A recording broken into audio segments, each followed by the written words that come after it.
Alrighty, so, welcome back. The night has settled, and my dog is now put to sleep outside where he has... Shit, I gotta check something later. But nonetheless, my dog is now put to sleep in bed, so now it is time for... Well, not a wild time, because it's very late, and it'd be very rude of me to be loud.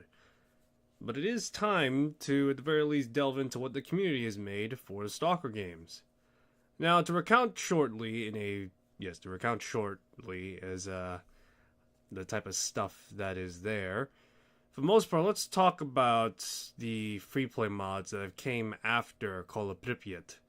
As for the most part, the most common free play mods take place within Call of Pripyat, where pretty much they all effectively use the engine as the basis, and they implement a variety of other stuff into it. For example, most free play mods would combine the maps of Shadow of Chernobyl,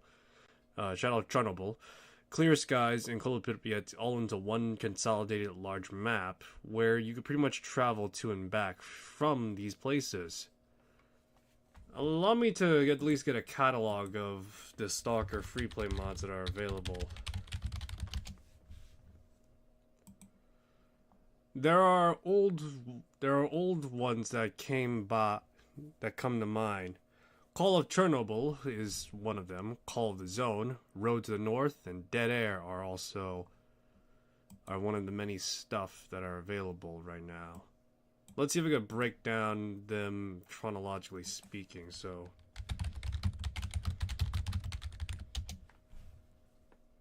alright, so Road to the North. When did this first come out? Alright, Road to the North fully came out in 2022, it seems like. Although, it seems like there's a few files that predate it. Yes, there are a few files that predate the main files now, so it seems like the earliest recountance is 2019. Along with... Let me see if there's anything else. Dead Air.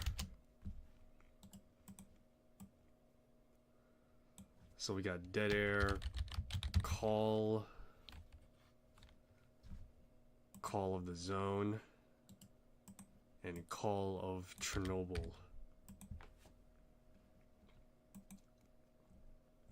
Alrighty.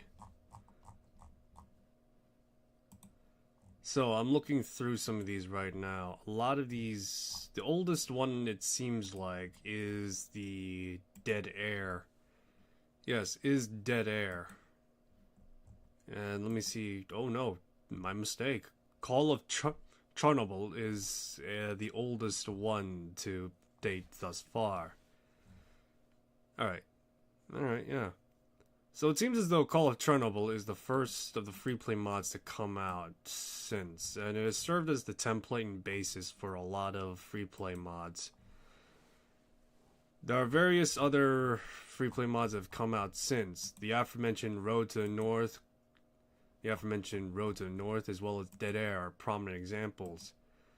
And there is also another one that was also a sort of best way to describe it, hybridization and experimental one called Call of the Zone as well, that was released in 2020. The latest version currently is 1.2 from 2021. So I don't know much of the details of some of these mods, if I'm going to be honest. Some of them are very old, and it seems as though Call of Chernobyl is the oldest out of all of them. And the most popular out of all these mods thus far is the S.T.A.L.K.E.R Anomaly mod, which you could probably see, at least on Twitch, my tag is under S.T.A.L.K.E.R Anomaly. However, I'm not going to be playing S.T.A.L.K.E.R Anomaly. Instead, I'll be using the IWP mod pack, or the standalone mod, that is for Call of Chernobyl, which is pretty much... The best way to describe the IWP mod is that it's a fork of Call of Chernobyl. It pretty much combines the best parts of the OG S.T.A.L.K.E.R and tries to, at the very least, tune up and improve the gunplay at least. To say the least, that is what the IWP mod does first and foremost. It is a weapon pack rather than the yes, it is a weapon pack first and foremost rather than it being a full-on technical under the hood rework. That being said, this does lead me into the second mod in question that I'll be using, because while the IWP mod is a fork of Call of Chernobyl, I have a mod that was ported from Call of the Zone, in which it pretty much implements the quest system from Call of the Zone, made by one Dr. X, who is sadly passed since, I believe, 2020, I think. Or was it 2022? Let me see.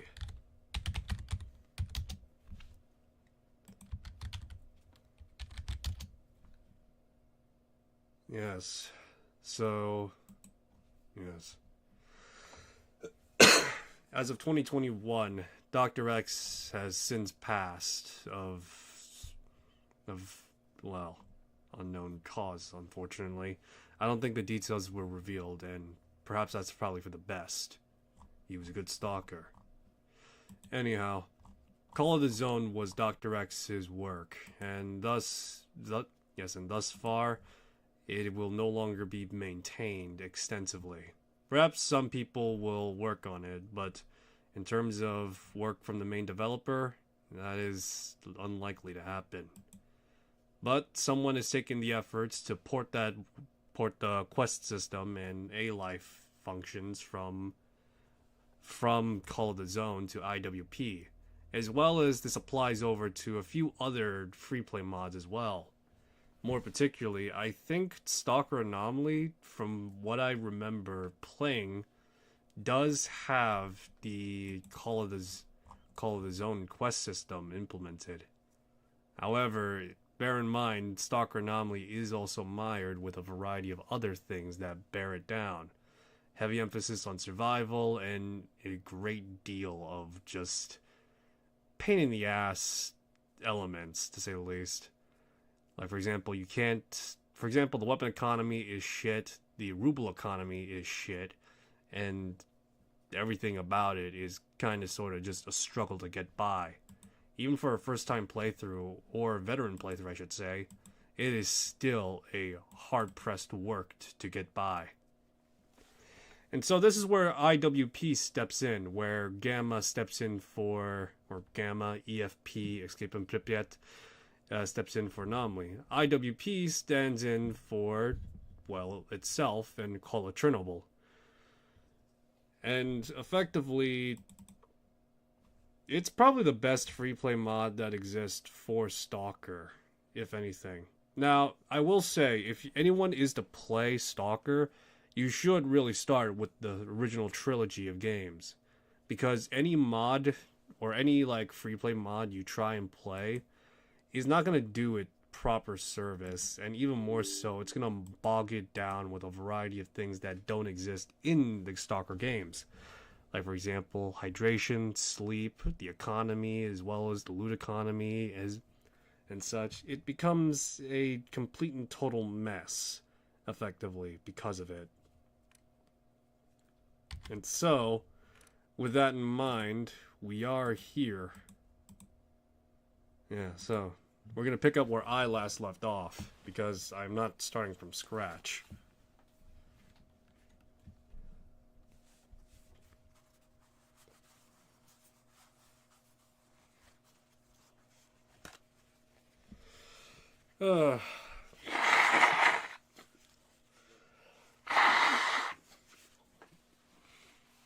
Alright, so currently I'm trying to find some files for Stintflick.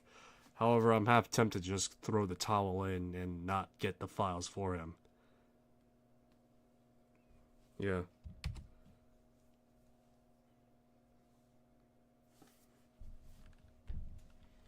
Alright, but yeah, I'm half tempted not to do it for him, because right now I'm risking my neck for something that may be bugged, as well as just the fact that it's completely and utterly borked.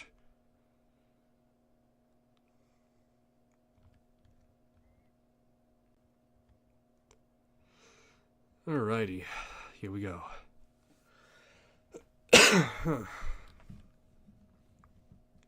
So I'll say this: while S.T.A.L.K.E.R IWP is a much more easier to play mod than S.T.A.L.K.E.R Anomaly, it is not any less difficult than, say, anything else. Like, for example, let's say S.T.A.L.K.E.R or something like that, right? There are still a fair amount of survival elements going into the game's function, and even more for the... Give me a second, I'm trying to look around right now. Doing this for freedom right now, and I'm not even a freedomer. I'm a loner. God fucking damn it. Where the hell are those damned files?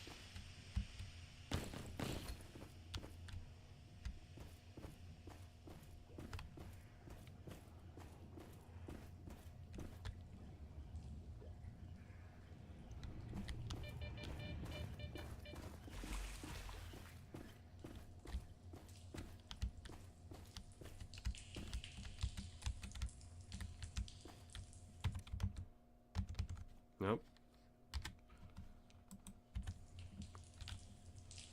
Alright. So, yeah.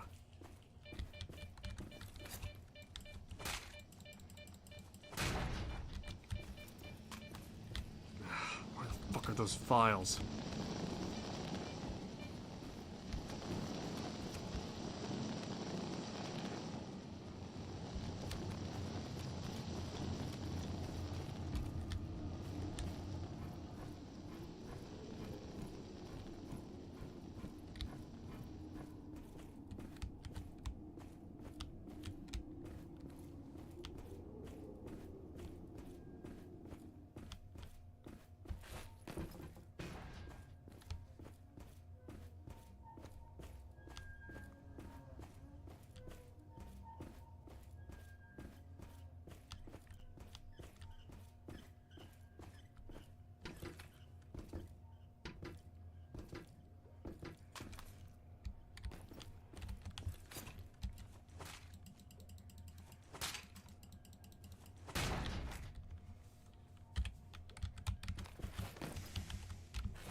Hell's teeth.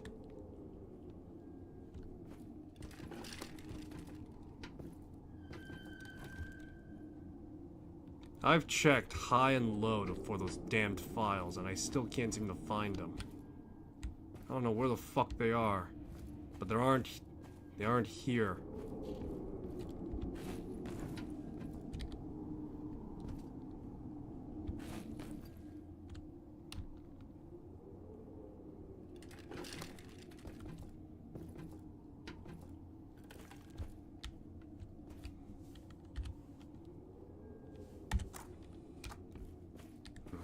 Boy.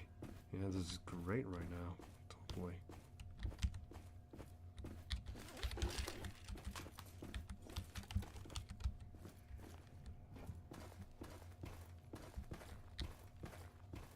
This is exactly what I need right now. Having a lot of gray hair just going through my head.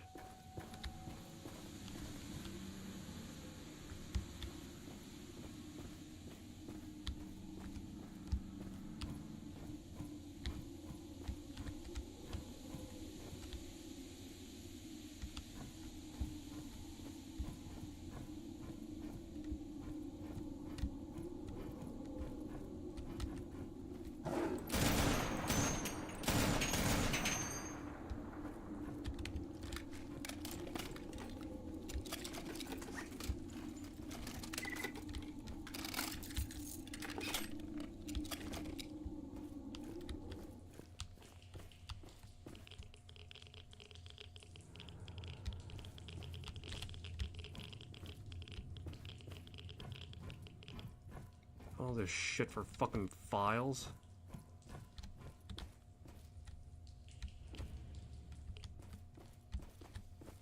Fuck this. If Skinflint wants those fucking files, he can look for himself. I'm not doing this shit.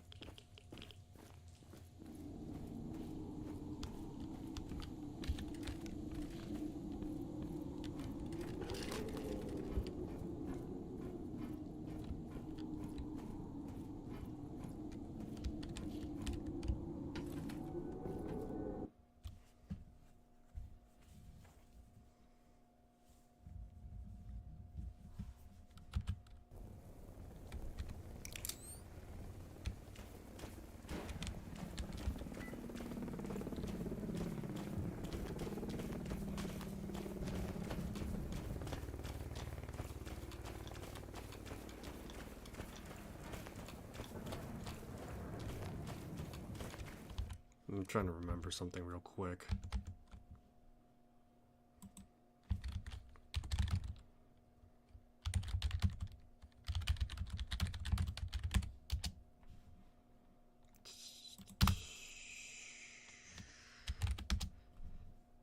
So the Call of the Zone IWP add-on does have a few. Oh, give me a sec.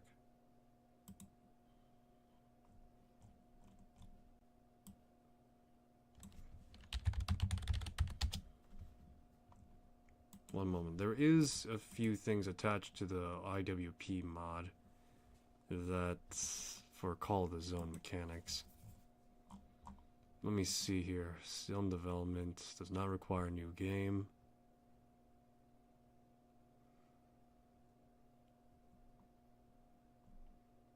Alrighty, yep. Tweaks. Brawl task. Yeah. And develop and update this port on purely vanilla IWP. Trust you're smart enough to know if another add-on is incompatible with this port. Yeah, okay. Right now it's just HUD, and that's really about it. Yeah. Right now, all I got is just HUD work, and that's about it.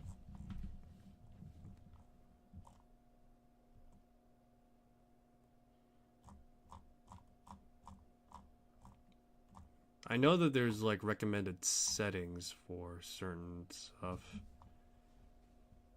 Let me think. What was it? Give me a sec to read up on some things right now, because I know that there is a README text that has a few things that recommends I do. So let me see here. It was something along the lines of pretty much setting certain things to work. I know that the all alive function needs to be active all the time, in which I'm surprised that it's off by default. But I'm trying to remember, there's also a recommended setting for mutants and stalker spawn, in which, yeah. Okay, recommended population factors are for mutants 0.50 and for stalkers 0.75. Alright. Alright, there we go. Let's see here, I believe it was under gameplay. Mutant population, stalker population 0.75. Apply that and there we go, we're in business.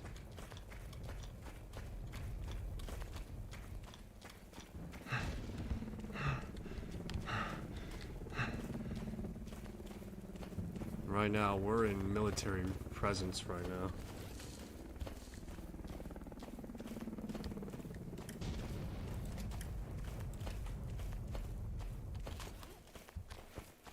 Yeah, we're in a military heavy presence right now.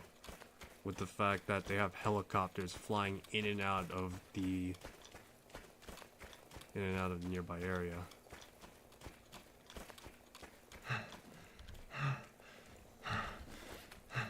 So I have installed three mods, technically speaking. Actually, no, yeah, no, it's like 2 mods, actually. So, I have the Call of the Zone, quest and mechanic functions, effectively, which is pretty much compiling a bunch of the finer elements from Call of the Zone. And along with that, I have the monochrome HUD mod.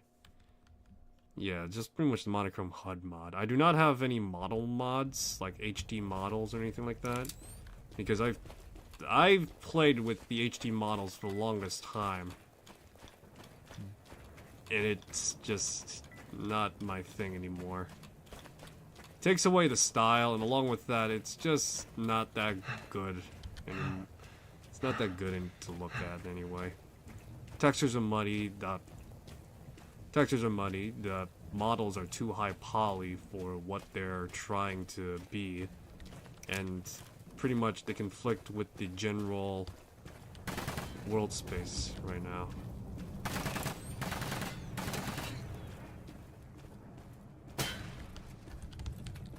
Fuck happened? Oh, it's freedom. Well, it's a normal reaction to a freedomer, I guess. Yeah, anything else is yours, right?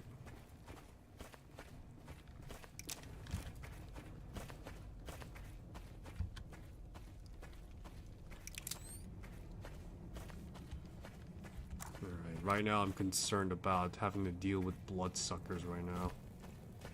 They are a common enough threat while running around here. So let's keep it moving, shall we? I currently have 40,000 rubles, and I, not too long ago, got into buying myself a Sunrise stalker suit.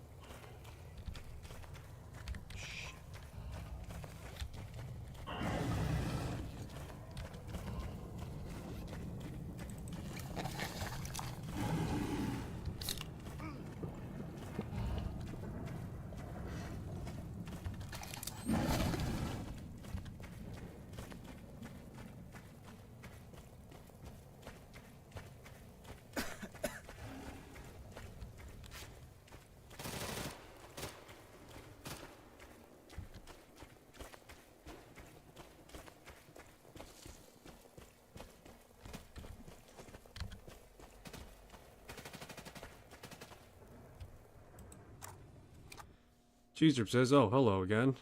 What are you doing back? I said I was going to do another stream. Yeah, I said I was going to do another stream before the day was out. Mostly just doing community mod stuff.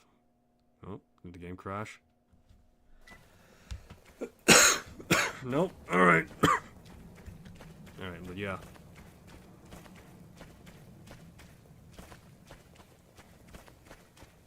Alright, so, to say the least right now. Yeah, so, pretty much. Ugh, boy, just doing some light work, as it were.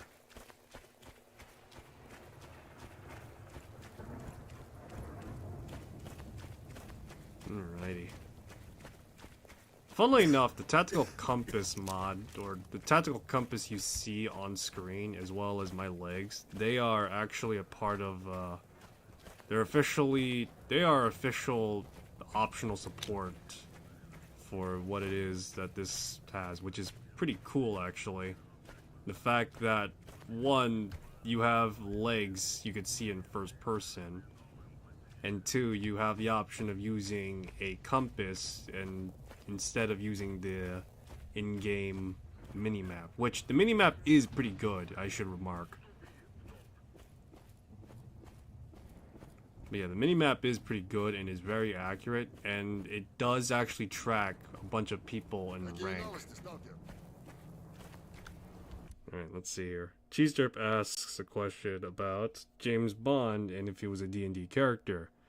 What would his stats be?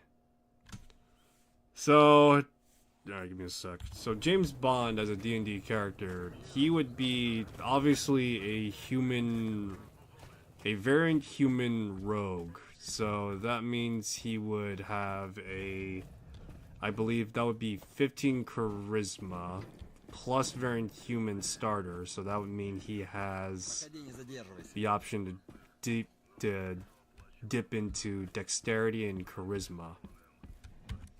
So with variant human, he would be able to take a feat from the start, and that starting feat would likely be skill expert. So he could get a hanging feat. So he could get a hanging. He could get either a high dexterity or a high charisma. But I'm gonna say, for the sake of brevity, that because in the books, the James Bond books, he is more known as a proficient gunsman, that 16 charisma is the highest he would ever get for his charisma. Which 16 isn't bad, I should remark, especially for a rogue. So where we're going to take him now would be effectively, let me think the numbers. So it would be, at this point, 17 dexterity at level 1, 16 charisma at level, at level 1, 17 dexterity for, 17 dexterity, 16 charisma. I would say 14 constitution, 10, so 10 strength, and then for intelligence and wisdom, I'm trying to figure out which one is going to be higher. I would say that this depends on which James Bond we're talking about, because it could vary. But in either instance, I'd say intelligence is dump stat modifier, but wisdom would be there to offset it. So we're looking at maybe another 10 or a 12. All right, so Daniel Craig. So yeah, Daniel Craig then would be, I think, with the amount of, this is with point buy in mind as well. So at that point, it would mean that that's a 10 to his wisdom modifier, I'd say. So yeah, that's a 10 wisdom modifier for him, which isn't bad still. Alright. Yeah, I'm sorry, I'm just right now sorting out a few things right now. Alright, so yeah, 10 wisdom modifier. If we were to take this character now up to the higher levels, let's say level 3, because that is when you get subclass. I would think his subclass would be a rogue swashbuckler. And that is because of two things. One is rakish audacity, which pretty much allows anyone to apply sneak attack. Pretty much allows the person to perform sneak attack. And the rules for sneak attack is either you do, of course, melee attacks, which could be a dagger, a rapier, as per the rogue speciality. However, if we're talking about, guns and ranged attacks, it still applies with rakish audacity. And I would say by the time he reaches level 4, if we're sticking to fantasy, level 4, he would be able to take the crossbow expert feat. For two reasons. Because it bypasses the need to reload the crossbow. And along with that, there are going to be varying circumstances that you may be in close quarters combat. And so, with crossbow expert, you pretty much nullify any disadvantage you have in close quarters combat. So, that is definitely one reason I would say he would take that. And I am trying to think. It's either he takes the crossbow expert or he takes a straight. I'm trying to think of good half feats he could take. Cheese Drip says, think 16 strength, 18 charisma, possibly 20, 18 dex, possibly 20, intelligence 6, wisdom 12, constitution 16, and proficiency in majority of his skills. Yeah, no, I could see some of that being possible, but the problem is we're looking at this from a level 1 standpoint, right? So we're gonna look at this from like an actual character builder. Let me see if I could find. So what we're gonna do is make a character, right? Real quick. We're gonna divert from this because this is something.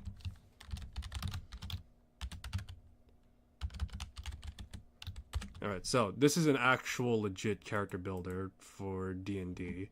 We're going to use the 2014 rules because they are the more well-known amongst many tables. So we're going to go with Rogue as his speciality. His background, because this does important. If we're going to stick to core book rules, he is going to be a charlatan, I'd say. Oh, no, this is 2024 rules. Give me a sec. So, there we go. Charlatan. There we go. So, he's going to be a charlatan. So, he's got false identity, and he's got deception, sleight of hand, disguise kit, and forgery kit. Species, as I said, he's going to be a human. In this case, like I said, he's going to be a variant human, first and foremost. So, let's see here. Where are the... What the fuck? Where are they? Oh, wait, give me a sec. There we go. Human, variant human from 2014, and yeah. So, let's say for the sake of D&D. For the sake of D&D, the most common... He speaks common, and he takes on another one. I'd say the second most would be either Infernal or Sylvan. We're going to say for the sake of brevity... Actually, no, we're going to say for the sake of brevity, it's going to be Elvish, right? His score is going to be Dexterity, Charisma, and he has a skill choice that he could choose. We're going to say Athletics in this case. He also gets a extra feat, in which in this instance, we're going to continue with what I said before. So he is going to take, I believe, Skill Expert. So that way he could get a... What the hell is Skill Expert? Because I know that ever since 2024 rules came out, it's just been fucking all over the place. Let me see. I don't think Skilled... Yeah, no, it's Skill Expert. I need Skill Expert because that's the one that gets the... hanging stuff. Actually, let me just double check real quick. Actually, maybe instead of... Give me a sec, because... Let's say we'll start off with Crossbow Expert, right? So we're going to say Crossbow Expert. His rogue skills are between Insight, Investigation, Perception, and Persuasion. We're also going to add in... We're going to have him be an expertise with sleight of hand because of social settings. As well as... Let me see here. I'm trying to think. Which would he have for expertise in? Let's go with Insight, because I don't believe... I just saw an ad for live action... HTTYD, live action movie. Huh. Alright, so this is what we got so far. So we're gonna choose point buy. So this is what his stats would look like. 16, 16, 10, 14. Ah, I see. Okay. So we're gonna knock it down to 12, and we're gonna knock this up to... Actually, can I... Alright. Okay, so this is an interesting conundrum. So the thing is, when it comes to Thief, is that they don't have, or it comes to Rogues, I should say, they don't really have much stuff. So we're going to do a Hanging 13 Con. What's this side character builder called? It's called D&D Beyond. As far as I know, the core rule books for 2024 as well as 2014 are available. But I have someone that actually gives me access to stuff. Anyway. So this is a level 1 example of what James Bond would look like. We're going to say Ignore armor class because it's self-explanatory what armor class does. You get armor, makes you harder to hit. But this is what his skills would realistically to some extent look like. 10 strength, 13 dex, 16 dex, 16 charisma, 13 con, and 8 intelligence with 10 wisdom. So that is the likely scenario we're looking at level 1. His save throws are dex and intelligence, in which, to say the least, it's not that high. Passive perception, investigation, and insight. He has expertise in insight, expertise in sleight of hand, as you clearly see here, and a whole bunch of other stuff. And this is at level 1 as well. Let's sweeten the pot now a little bit. So we're going to go with, let's say, all these extra stuff.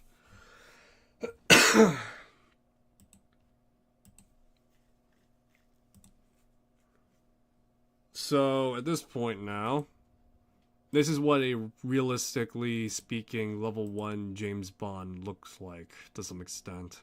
This is his character stat sheet. Now, as I said, at higher levels, this probably would get more developed, especially when we're going to keep to the idea of him being a swashbuckler.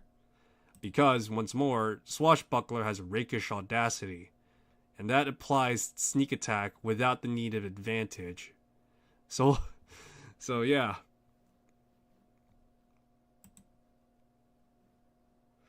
Now let me see here. So you don't need advantage on attack roll to use your sneak attack against a creature you are within 5 feet of. No other creature are within 5 feet of you. You don't have disadvantage on rolls. So yeah, all other rules of sneak attack still apply to you, right? We're going to go with ASI for this one. In this case, it's going to be dexterity, and this is what it looks like at level 4.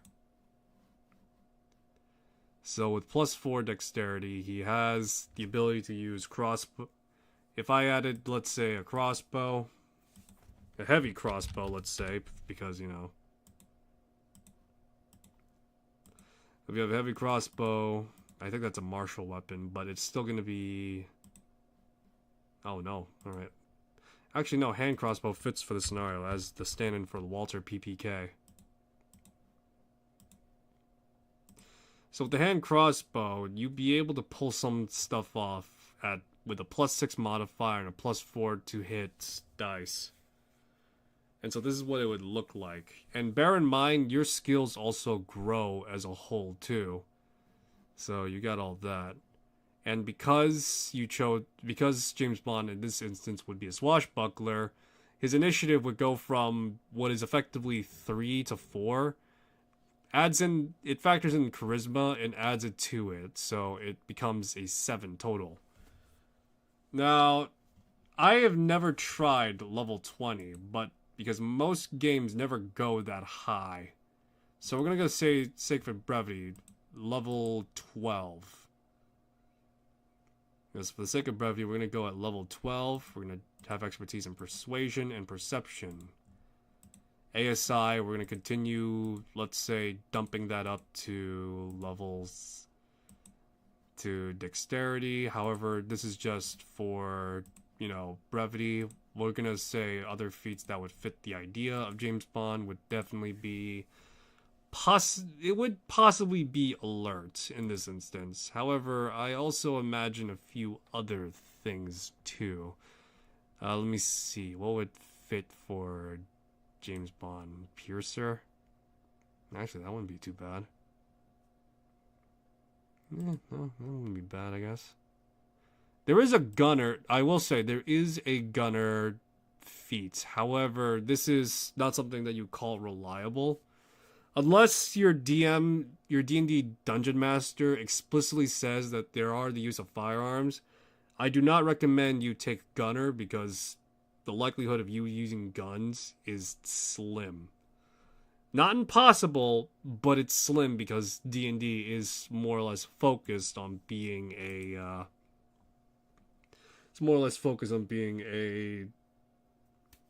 a high fantasy game. Or a low fantasy game. Or a dark fantasy game. You know, it's pretty much just a fantasy game at this point.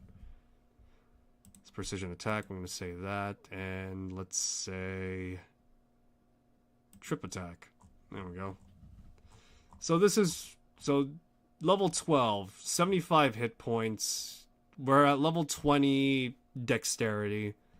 And along with that, you have a bunch of feats under your belt because of it. In this case, I chose alerts, and I chose the Martial Adepts perk feat. So that way we have precision attack and trip attack. Now, for the most part, this is what it looks like now. Look at all these big boy numbers. You know, look at all these big boy numbers. And even more importantly, look at what these fuck off numbers are. Fucking 13 sleight of hand, persuasion 11, perception 8, insight 8.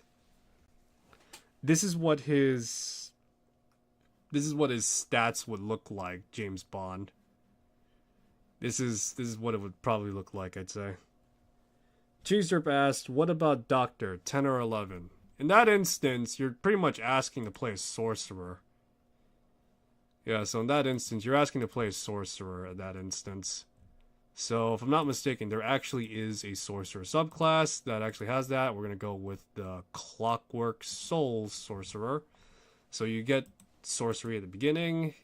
Let's say Arcana and Insights. And for background, instead of the Charlatan, let me see. I'm trying to... I would say maybe Sage and have a skill proficiency in medicine. As a Sage, you have access to all sorts of languages. We're going to say for the sake of the Doctor, he speaks Celestial, Abyssal, and the like. He has the Researcher feat. I'm not sure if Variant Human classifies for the Doctor. So in this instance, I would say for core books, for the core books, he will be Variant Human. However, for the sake of brevity, we're going to go with Custom Lineage. We'll just call him Time Lord or something like that, right? So, pretty much, he will be of medium size. His feat will instead be, let's see here. What is something that is good and decent? Let's see here. You know, let's go with the Variant Human, because I don't want to confuse you with the Custom Lineage, because that is outside books. So we're going to stick to core books here. Although, to be fair, the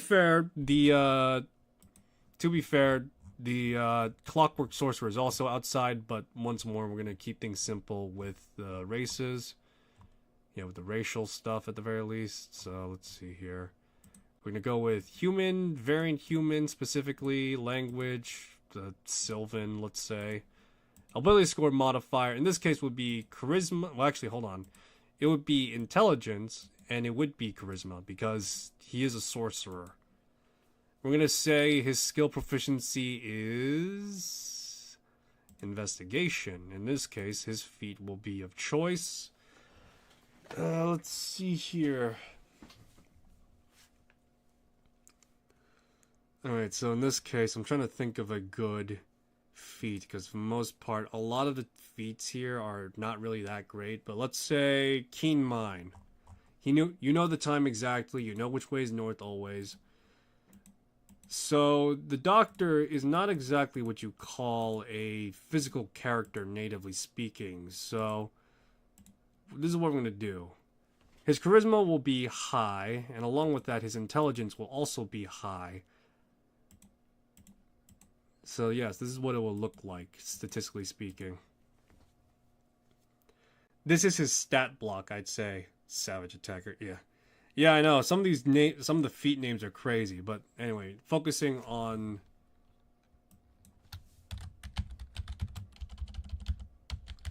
this is the Doctor. So the Doctor would be effectively keeping the core books at the very least when it comes to races.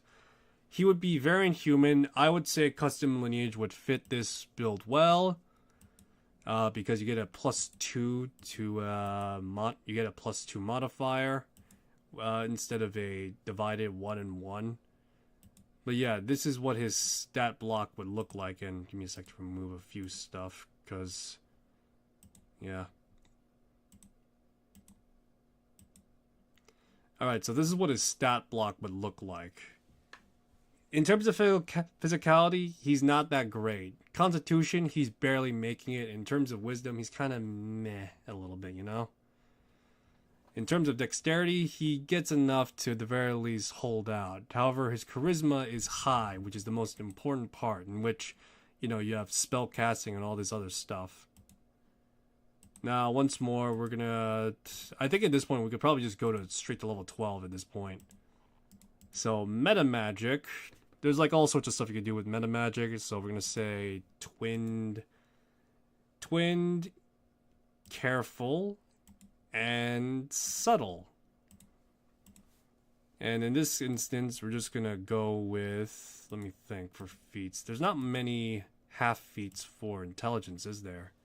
Other than maybe skill expert, in which, yep, there it is, skill expert. No, wait, that's the 2024 rules of skill expert. All right, there we go.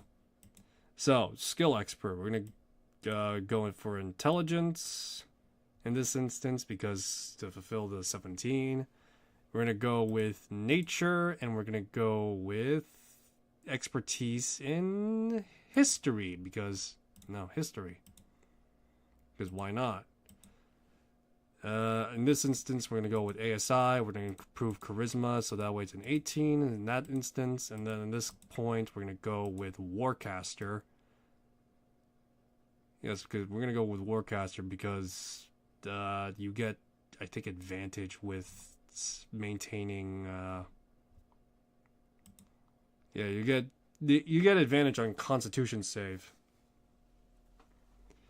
So yeah, this is what it would look like at level 12 now. So this is the stat block of the Doctor from Doctor Who, arguably speaking. He's got a lot of spells under his belt, and to say the least, in terms of physicality and in terms of raw skill, he's not as diverse as the Rogue, because sorcerers mostly have their work cut out for them by casting magic, or, you know, casting magic a lot. So that's kind of the gimmick here when it comes to that. As you can clearly see here, there are a lot of spells here. There are a lot of spells, like a shitload, as you can clearly see here. So this is what his stat block would reasonably look like. I'm sure there's probably someone out there that actually has comprehensively made a Doctor Who build, but this is my spin on it, and to say the least, this is pretty good, I'd say, for what this is pretty decent for what is effectively a social setting with light touches of combat. Because the Doctor is not really inherently a combat-oriented character in any of his interpretations. He is straight up a doctor. And in this instance, that's kind of what he does, you know? It's what he does. Right, so yeah, this is, once more, this is level 12. This is the level 12 Doctor build, as it were. So to say the least, there are a lot of stuff here. Athletics suffers a lot. Dexterity doesn't really get much benefit. There are ways to supplement a lot of the shortcomings, mostly because I did not bring this up earlier, but magic items do often help with you, you know, filling in certain niches and, you know, certain criterias. But outside of that,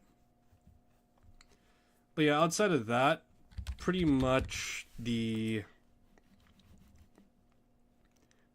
builds in terms of raw skill would be pretty decent. James Bond is pretty straightforward, as well as, of course, Doctor Who also being pretty straightforward as well.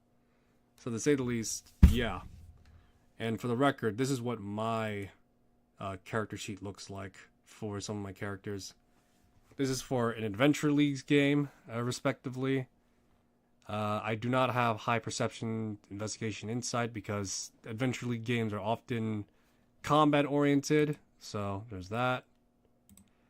I'm trying to think. I also have a barbarian character.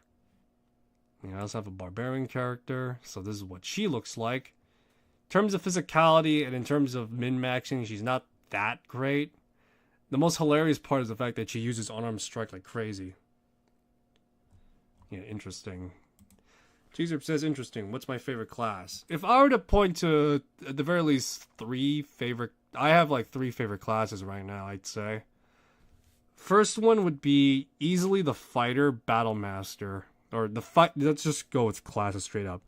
I'll say the fighter is my first favorite class. Initially, I was apprehensive to it, but after actually playing it, fighter is really good, I'd say, overall, for anyone starting off. And there's a reason why human fighter exists in the first place, because it's the most easy thing to like get into and understand. And you don't really need to like think too heavily, at least in terms of what you should and shouldn't invest in, because fighter is very generous and very customizable with what you can and can't get away with. And so pretty much the fighter has a big safety net attached to it, but even with that safety net, you could go really fucking high. I'd say my second favorite class would be the monk, because unarmed combat is great. Unarmored defense is also great. Going around moving around like crazy is great. It's fantastic, I'd say. However, the biggest problem with Cheestrip says for the fighter, it's for new players. Kinda, sorta. It's more or less the nexus point of all the classes, I'd say. Yeah, it's the nexus point for all classes, I'd say, for D&D players. Veteran players know, if they know what they're doing, they can make the fighter work extraordinarily well. And by the time you reach level 5, you could attack apparently within the span of under 6 seconds 5 times. And it's crazy. You could do it even more with action surge too, which is something that gives you, well, another action at the cost of, burning resources and you having to wait for a long rest. But that's here nor there. If you want to know more about that, you may have to read the books. Anyway, my second favorite class is the monk, because it is, much like the fighter, very easy to get into and understand. However, unlike the fighter, where it has a huge safety net attached to it, where you can get away with a lot of stuff, the monk is something that you need to really understand and comprehend what the subclasses entail. And to say the least, some subclasses are a trap. Others are really good. I loved how that it tuned the stream into a D&D stream. Yeah.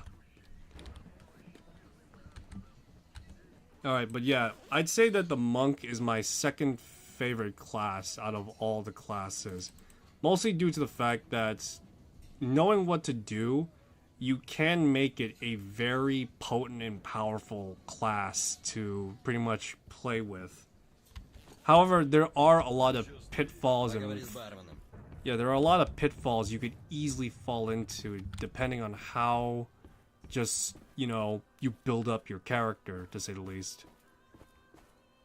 It can be very easy to pretty much break your character in a way that is not fun. Like, for example, you play Way of Kensei. But still, overall, that's my second favorite class. It may not be a for everyone, but I like it. Third favorite is easily the rogue, because, sneak attack is great, and I love the swashbuckler because of how offensive it could get. As well as just the general theme and aesthetic of being a shit-talking, just effectively a shit-talking fighter. But yeah, shit-talking, like, scrappy fighter, effectively. And then, if we're gonna go a little further beyond, I'd say I'll divide this up into 2 different sections.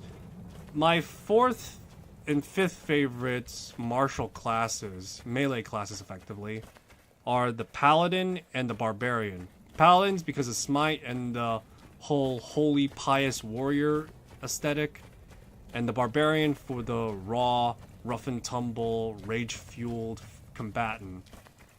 In terms of magic users, there are not many in the first place, but I would say sorcerer for being an absolute weapon, and the wizard for being an absolute jack of the trade. Have you ever encountered a player who uses a completely OP strats and this, or felt like they ruined the game? I myself have not. Give me a sec. Yeah, so I myself have not actually had the opportunity to actually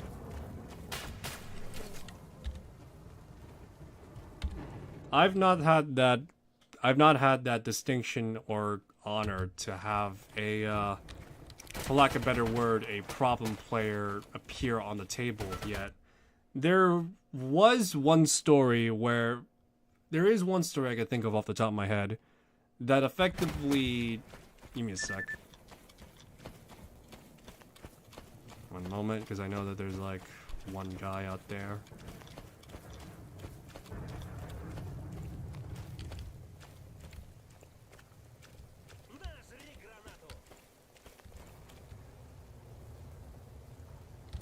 Shit!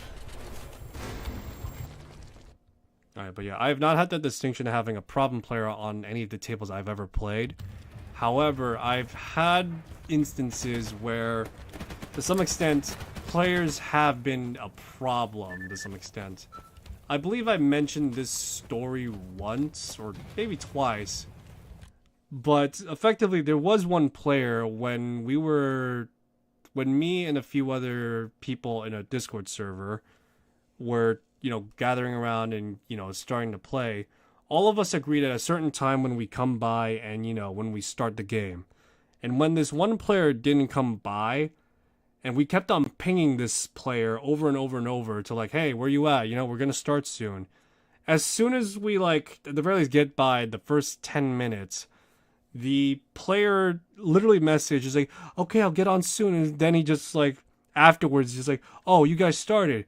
If you guys didn't want me to join, you could have just told me. It's like, what the fuck? That's not what we want. That's not what we want to do. We want you to join and play. What the fuck does this even gotta do with, us not wanting you to play? We want you to play. Jump on, join on in. But he's like, he didn't join in. That's the thing. And before that, this is something that kind of sort of is a little irate because it's the clueless. One moment. The player was effectively, lack of a better word, clueless to some extent, as well as just did not read the post. Cheese Drip says, that's why you kept pinging him. Yeah, exactly. So, as I was saying, before we settled on the time as well as when we'd start, we had a bit of a debacle and argument, as it were. I wouldn't say like a debacle or full-on argument where we're full-on verbally insulting each other. But we're trying to explain to this player that effectively is okay, so this is a one-shot game, meaning that this is a standalone adventure, no continuity to anything else. This is one and done, right? And you are free to make any character you want, any character, and bring it up to the level that the adventure demands and requires of you. And a lot of us who read the post for it understood that. And we all made characters revolving around that, taking advantage of this opportunity to experiment with new character styles. I chose to play the rogue, and I chose to play swashbuckler. This is when I was first coming around to playing rogue, I should say, because now I'm liking it, but back then I was like, I remember playing with a rogue. It wasn't very fun and all that, So, anyway, this is when I first started, coming around to playing the rogue. And then this other player, the aforementioned player that we were kept on pinging to come join our game, he wanted to play rogue, and I explained to him, it's all right, yeah, no, that's fine, but I want to play rogue too, so it's fine. just we could use other types of classes, right? And I was set on playing rogue myself. However, I was willing to change.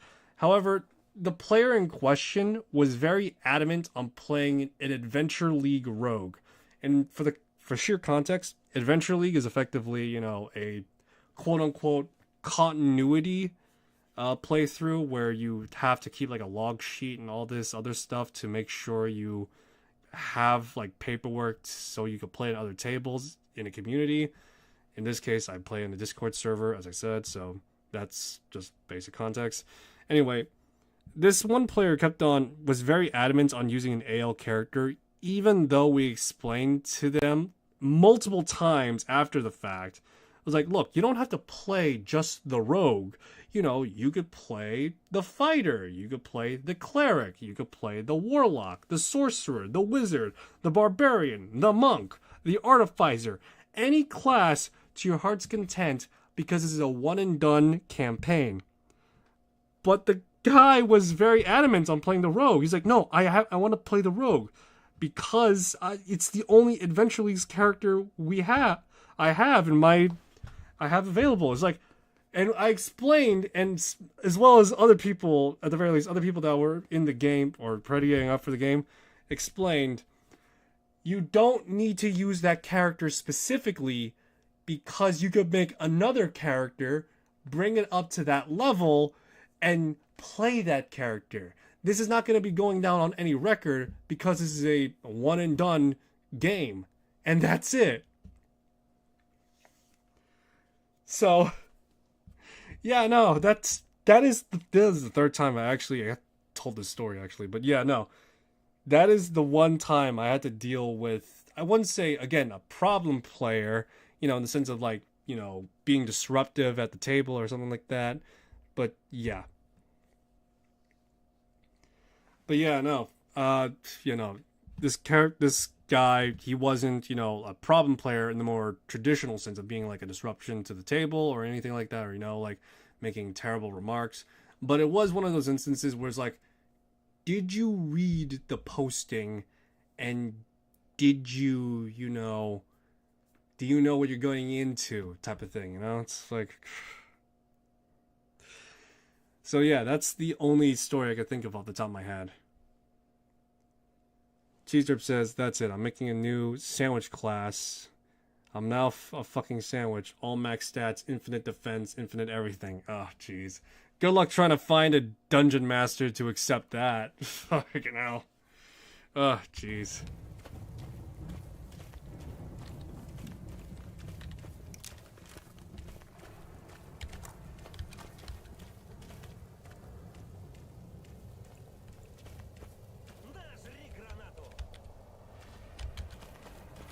Yep, I heard grenade. What the fuck? Where the hell did that extra grenade come from? What the hell?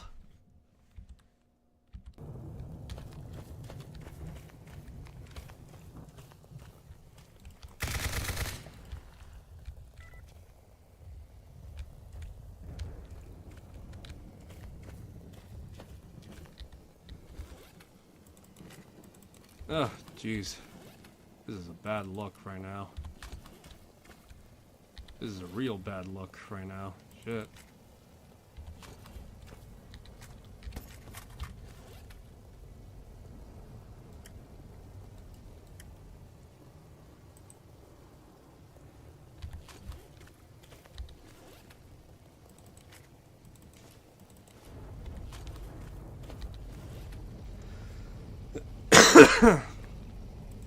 Alrighty.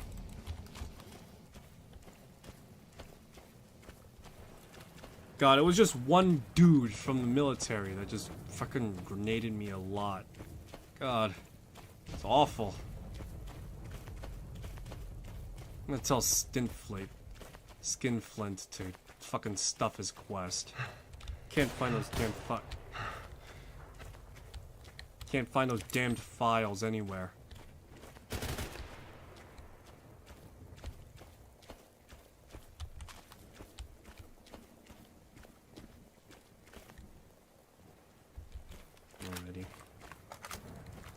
Wait. I could be an attack helicopter. Holy shit. In my school, we have a DM that literally accepts anything as a character. I mean, I'm trying to think right now. Theoretically, you can be an attack helicopter. However, again, once more, you need to find a DM that be willing to accept, yeah, your character's an attack helicopter, I guess.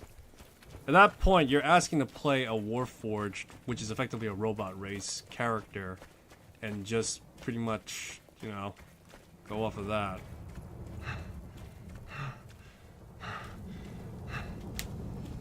You would need to converse with your DM to see how much he's willing to literally let slide by. So, yeah.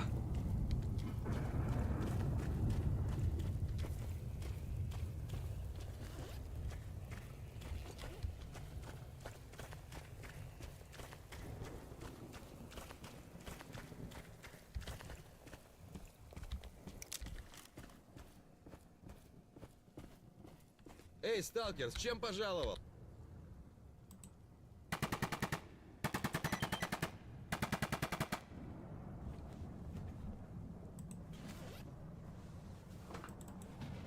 Alright, let's see here. Sell the heavy machine gun. Why not?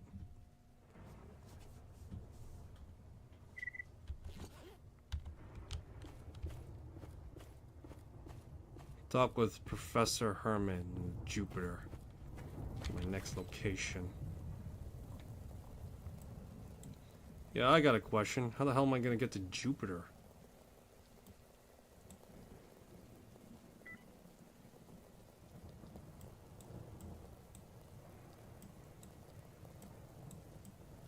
Where is Jupiter right now, actually?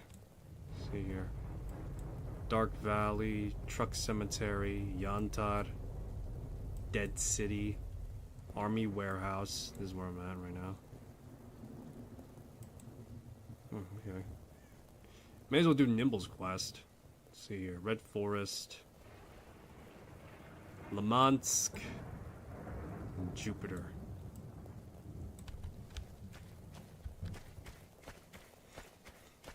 Oh, great.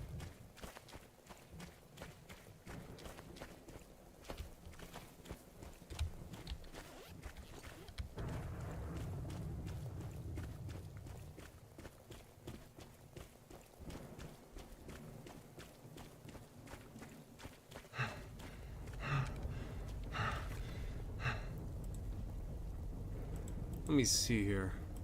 Mechanized warfare.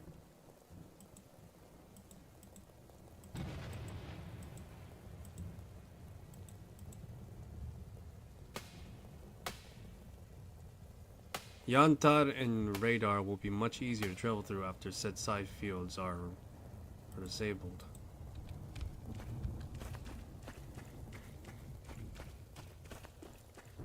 Alright. Что скажешь, брат? Interesting that I could literally just fail one of the main story quests or the main dynamic story quest. It's pretty interesting. Anyway, well. Shit.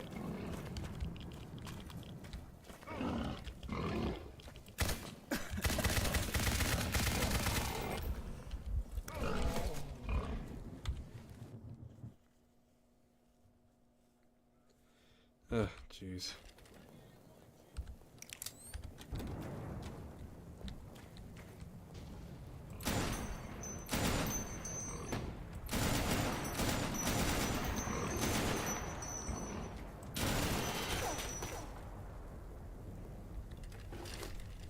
There we go.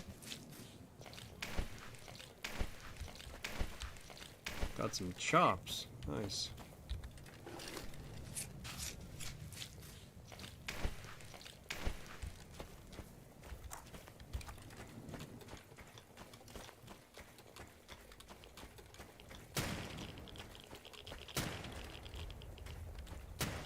Why is crossing this one area so damned radioactive?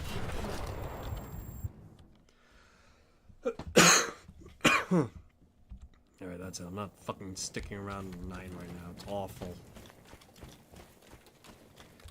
Ладно, да чувак, ты кого хочешь подходи, задолбаешь, когда слова чертяка. вспомнишь.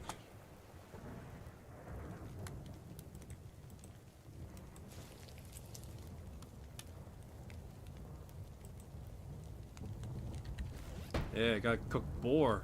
Sweet.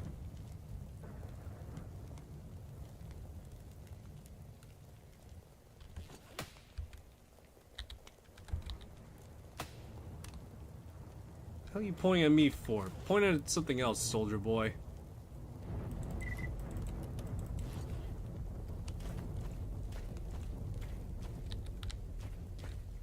Well, no place like the present than to go to sleep. Can't sleep, I'm not tired yet. Well, only one way to make myself tired, and it's to eat radioactive food. Of course.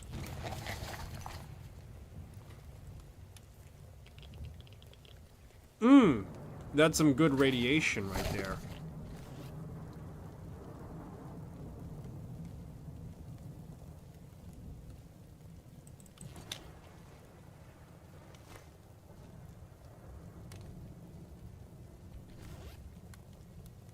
Let's see here.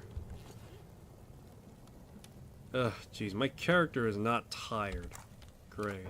Fantastic. Just what I need. An excursion in the night. I should have slept in a little longer.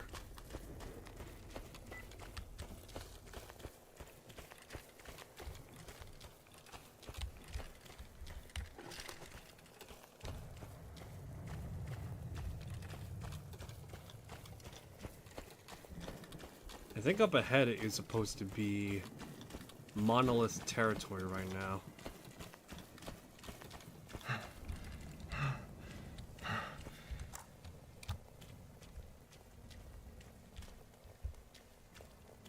Doesn't seem like there's any presence here.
Alright.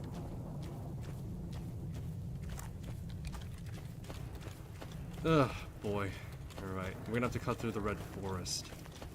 If I cut through radar, I'm gonna fucking lose my mind. Literally. So, let's see here. Let's try and make our way through the red forest. I know that there's gonna be a strong amount of presence there. There's gonna be a strong, enemy presence there, to say the least. So we gotta be cautious. Cheeser says I'm gonna go to bed. Have a good night. You too.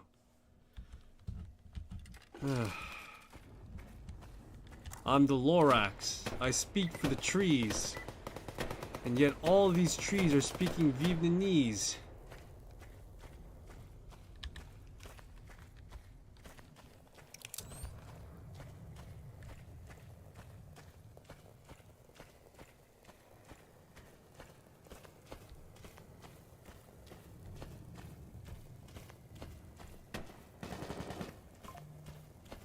God.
God, all this effort just to get some bloodsucker meat.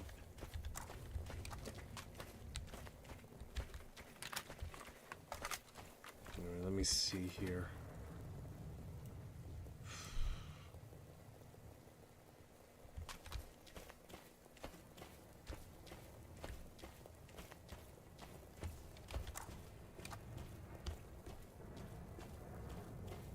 The Red Forest is known for being red due to the high amount of radiation that it absorbed when the Chernobyl nuclear power plant went thermonuclear effectively.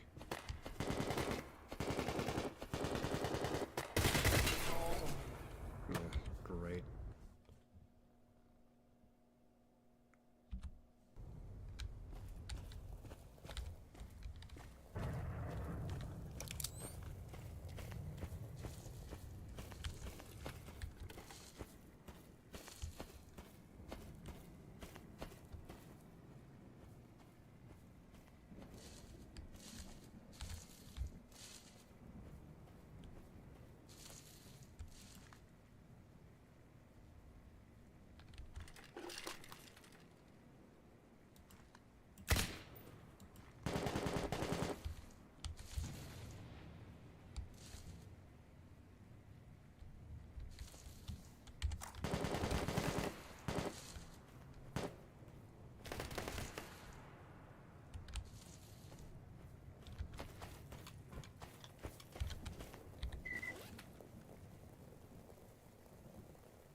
Вроде тихо все.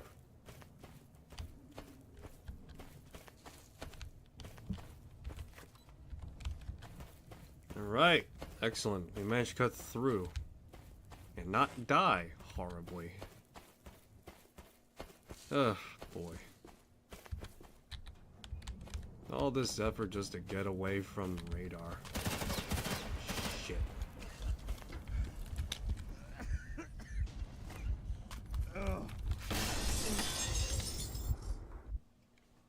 Ugh, grief.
Monolith.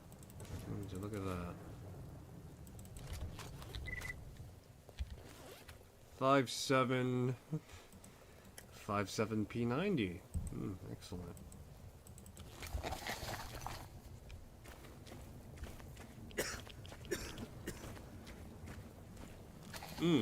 Feel that radiation coursing through my veins.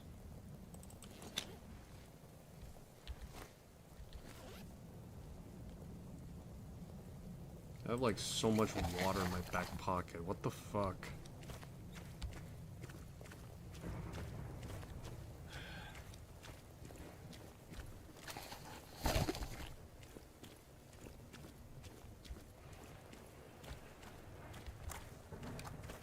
There'd be an old man in this house.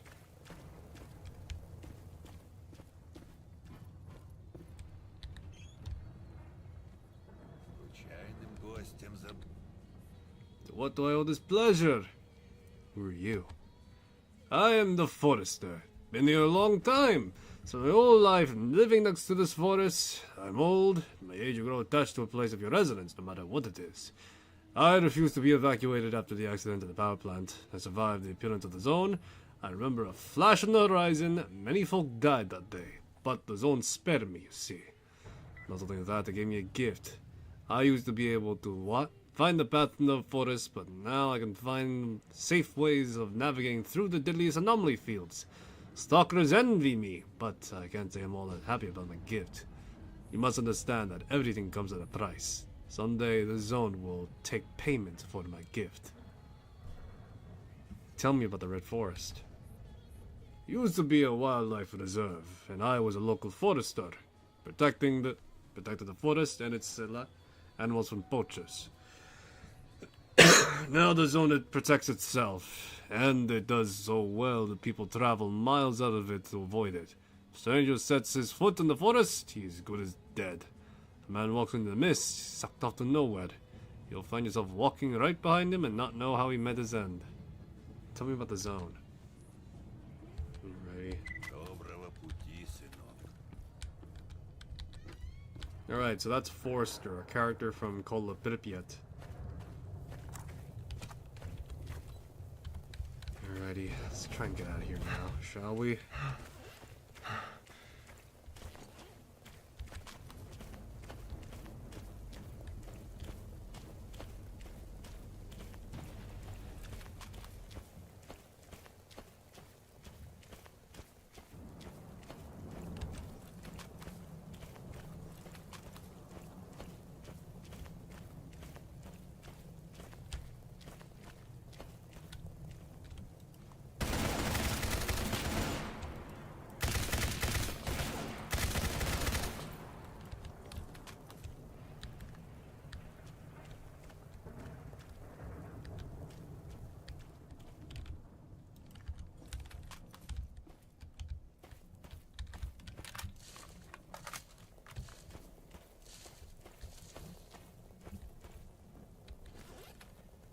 Another RPK.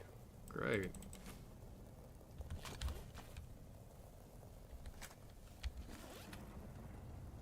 Not much better condition, unfortunately.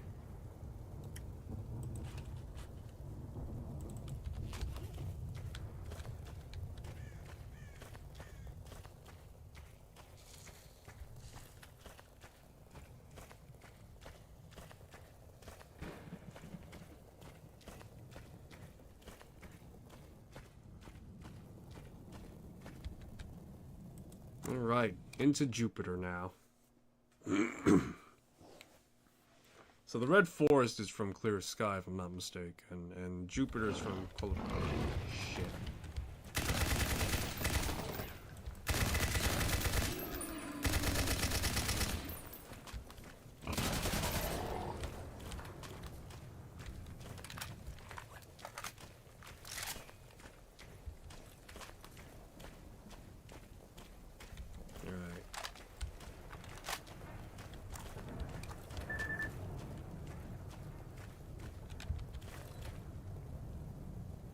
Alright, so here we are in this place. This is from Pripyat, and if I'm not mistaken, This was probably the biggest interconnected map so far out of all the Stalker games.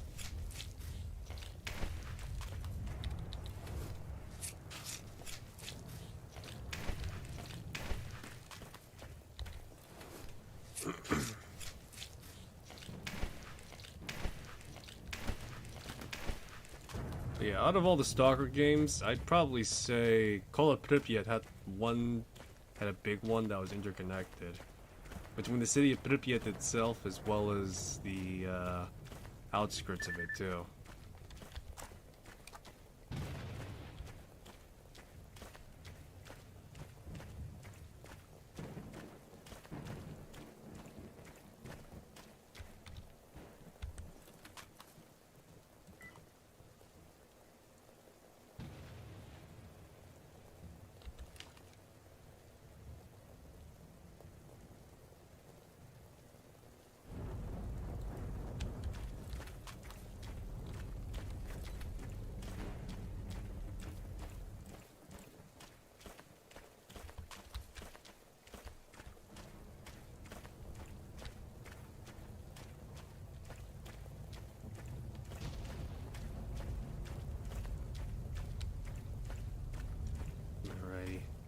Right now, I have faith in my weapons to hold up, but I don't have that much faith to the point that it would actually be viable or useful.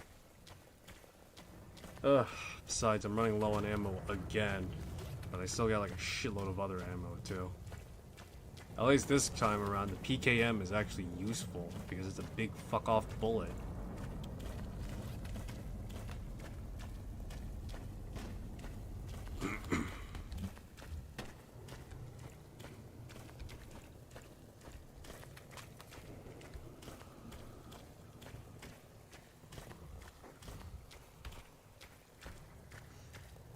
Alrighty.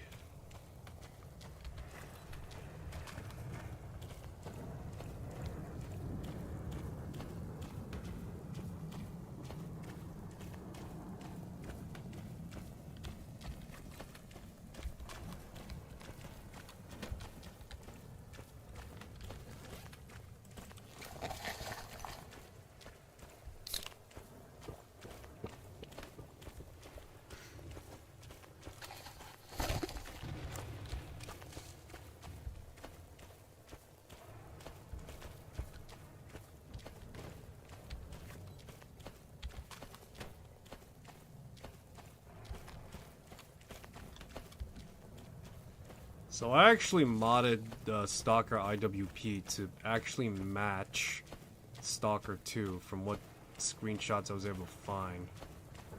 I think I did it the fair enough service to some extent. A fair enough service is being the key word, of course. I think it's pretty interesting to some extent, the fact that to play like this at least a little bit, and the fact that again, this is IWP, a mod pack or standalone mod that works straight out of the box, no fidangling required. It's great. It's just great. I'm not looking at like a bunch of Counter-Strike mod DB, well, actually, Counter-Strike weapon mods just stitched together effectively. Now it's actually well-made animations, and these animations were probably taken from Gunslinger. I would not be surprised if that was the case, because Gunslinger is really well known. But yeah.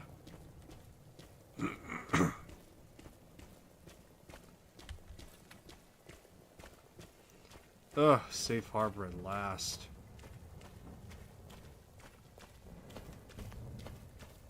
Who's in charge here?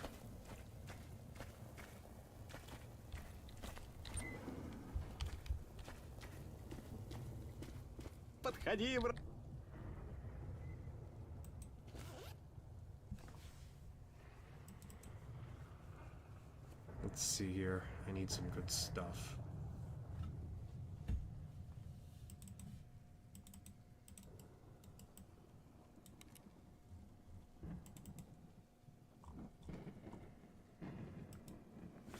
Alright, sure. Sell those. Ugh, boy. What the fuck is this?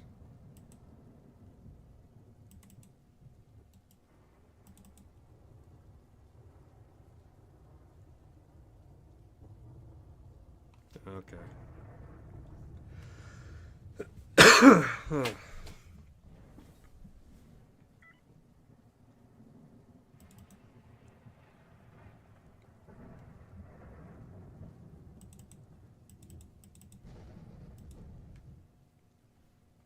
Let me see. I need, like, more ammo for my rifle.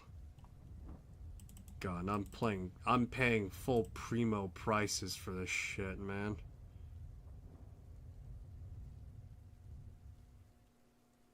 Ugh, God, what an insufferable pain in my ass.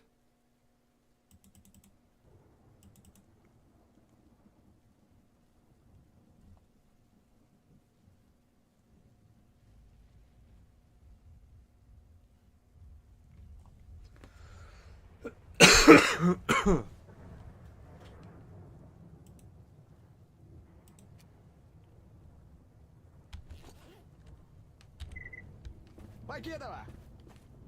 I have Hawaiian as a character. Great.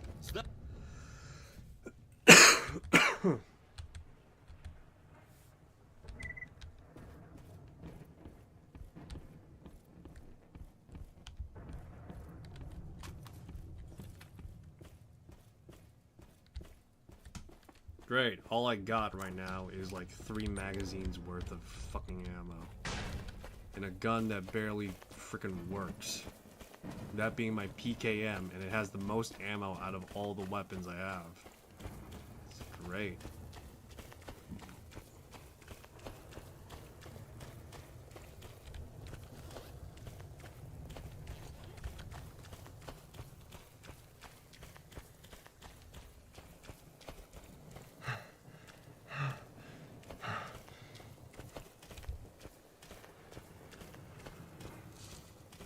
Alrighty, let's see if the ecologist work is any better.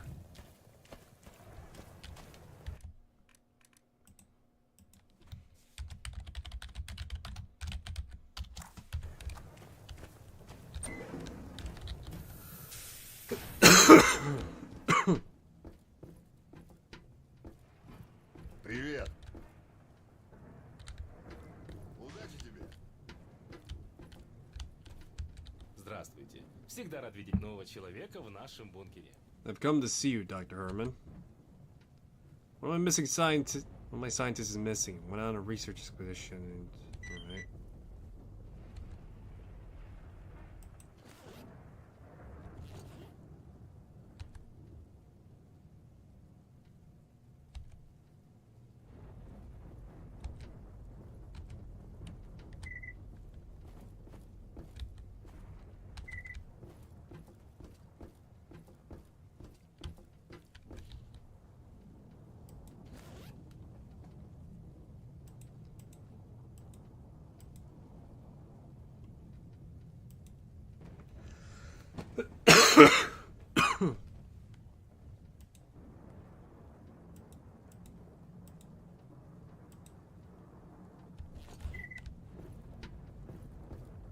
Alrighty, back at it again.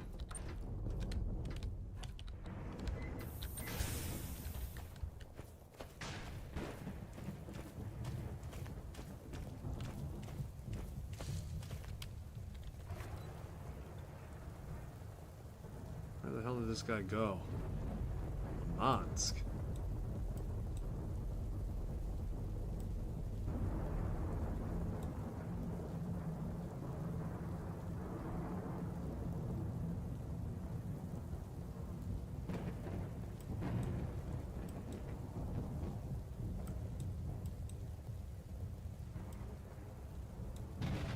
Oh yeah, this is just great. Fantastic.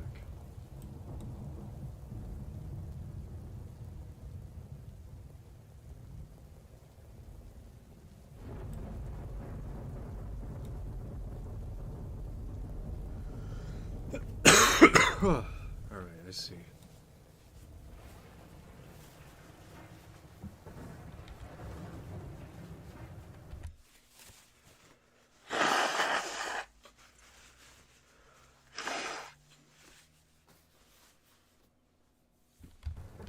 Alrighty. So I think I got a beat up where I need to go now. Yeah, I got a relative beat on where I need to go. So what I'm gonna do is pretty much, let me think right now. I want to see if I can get a companion, start a squad a bit, you know. If I could get myself a +1, it would make my job a lot easier.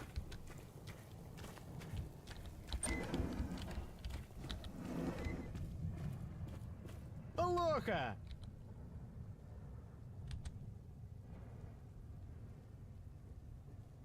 Need a reliable guide. Can that be arranged?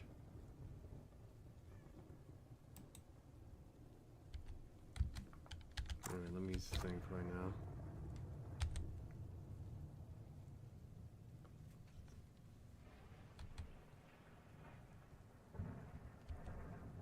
Alright, I see. Oh, okay, that's... Oh, so it's fast travel service. I got it.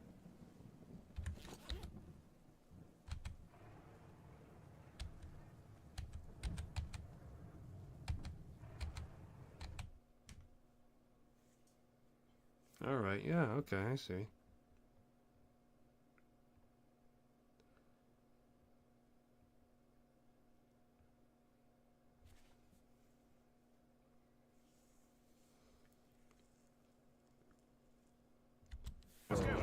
Какими судьбами на нашу посудину?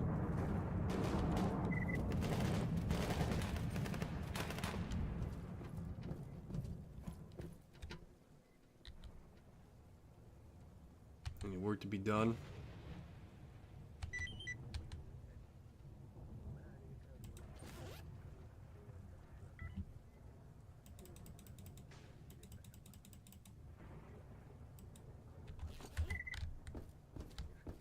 Ну, привет!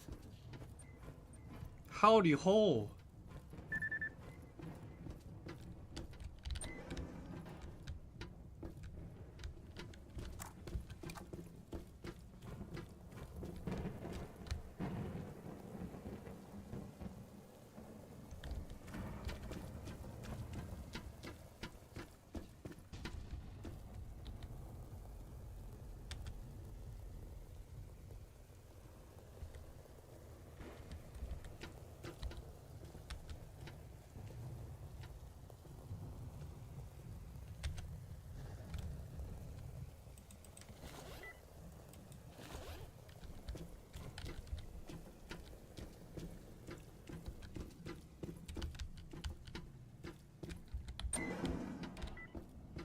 Let me see here. Any way I could get some... Jeez, look at this guy. Да чё ты то?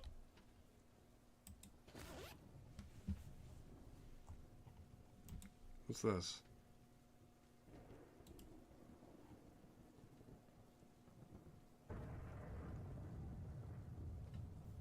Okay.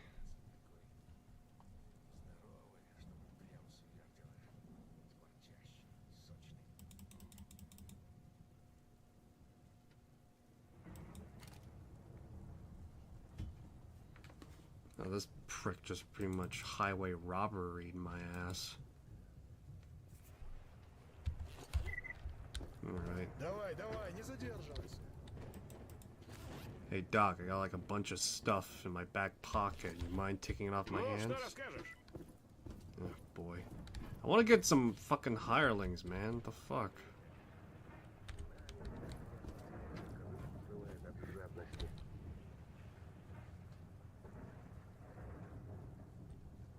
Any news?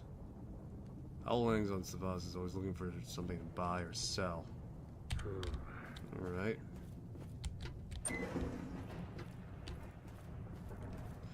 Oh yeah, no, great. You have to take on a bunch of fucking slab worshipping guys out in the distance. Yeah, that's just fantastic. Truly, that's exactly what I want to be dealing with. I don't exactly have any ranged weapons on hand that could help me out in this scenario, so because I'll have to fucking improvise on the spot.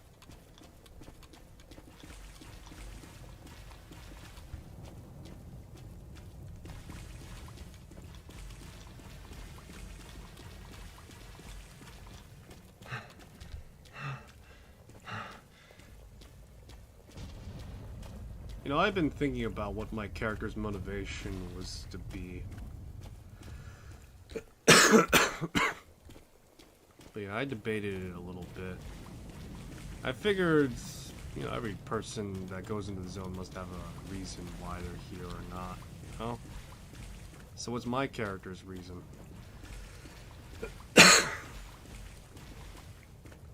If I were to pin one down, it would probably be something along the lines of getting enough money to sustain a family that he has outside the zone.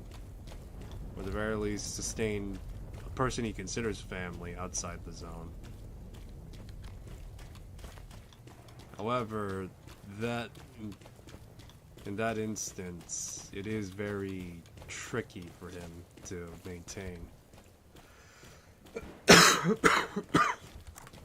Mostly due to the fact that I'm not sure if anyone that leaves the zone ever comes back, you know, entirely themselves. I don't know. I need to read up on some more about that.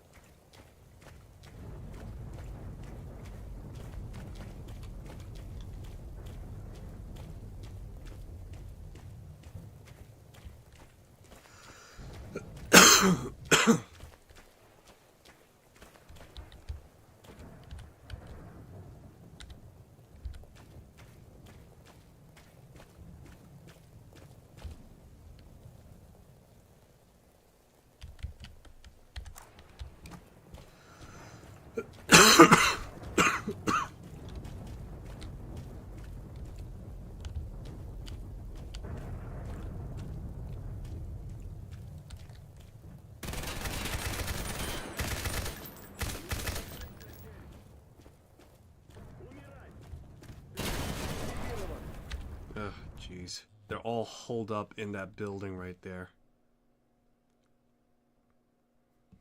No, but yeah, they're all held up in that building right there. So, yeah. We're gonna be in here for a while.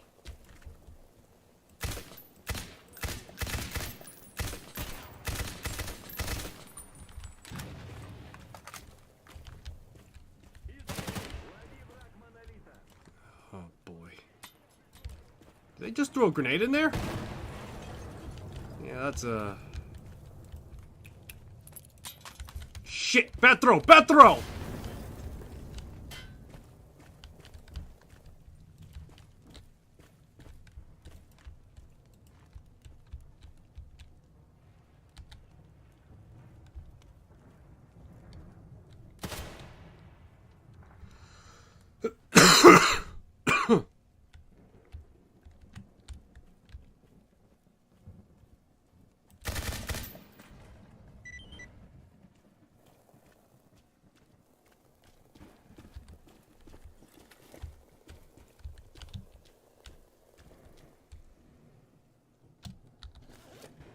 Alrighty, look at that.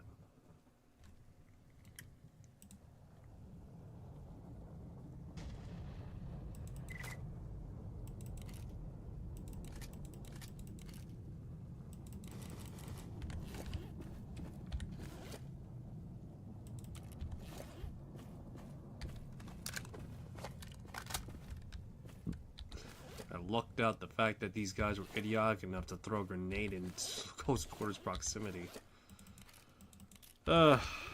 Saved me the trouble.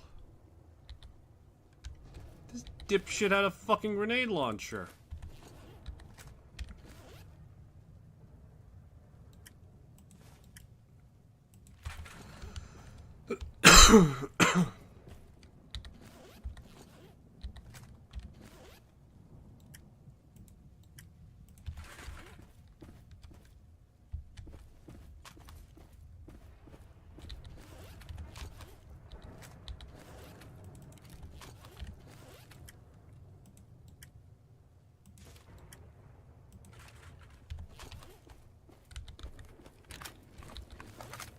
Let's see, what do you got, pal?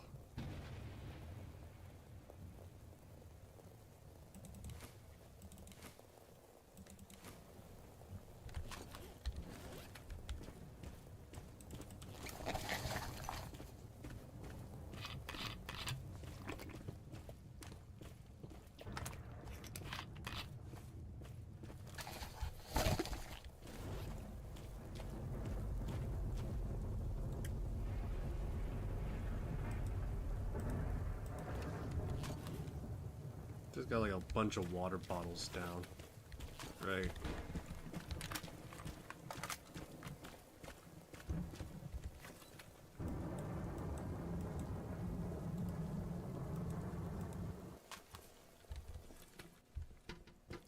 Как говорится, добро... Job's done. God, the bastards. Great job. Have a drink.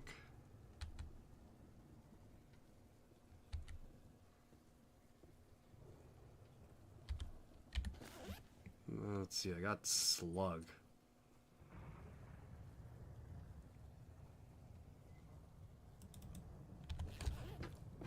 Будет чего интересного. May as well take it. Наш Скадовск всегда на месте. Никуда не уходит.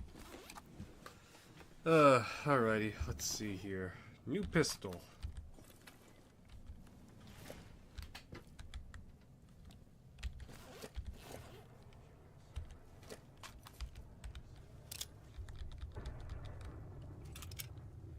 Alright, got some live fire shit going on for me. Ну что, Any work? Pot shot to the sentry at the dragging station.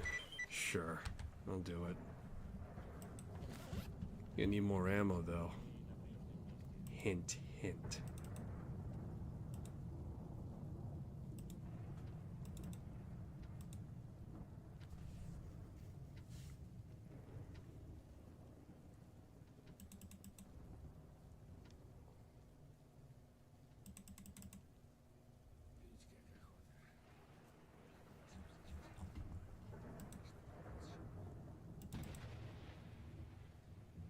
The NBC suit.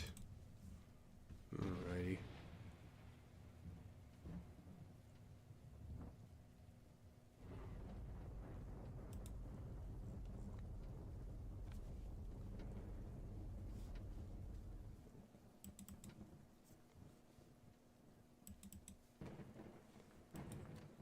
Motherfucker's just bleeding me dry of cash.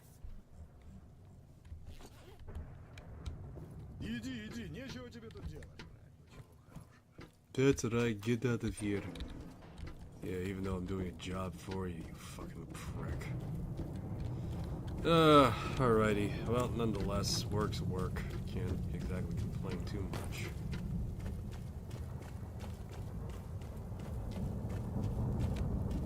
I'm trying to think, though, as I was saying, about motivation and the like. I don't know. Yeah, no, I'm thinking maybe, like, the family angle.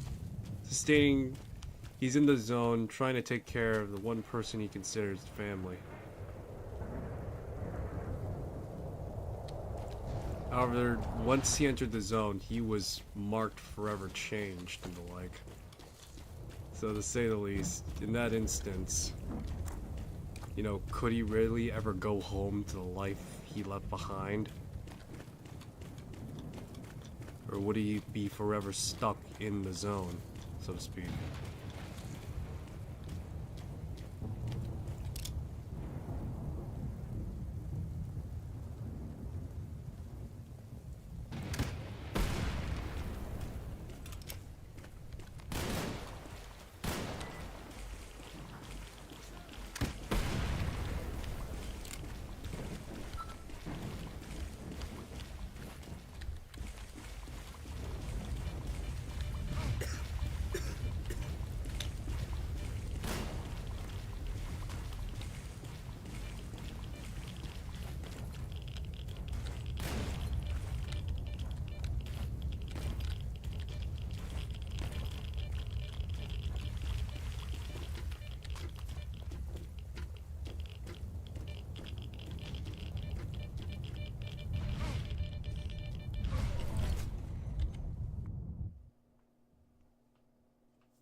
How the hell do these guys get mounted into the fucking dragging station? The fuck?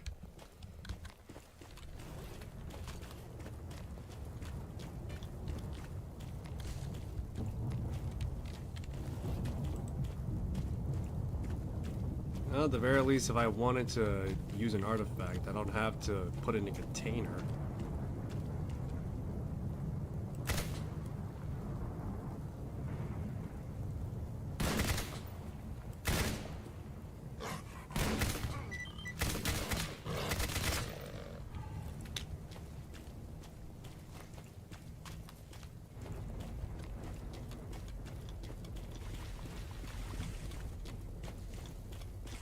hell? They killed such a nice guy? Nice guy. Sure, if you consider a bandit to be a nice guy.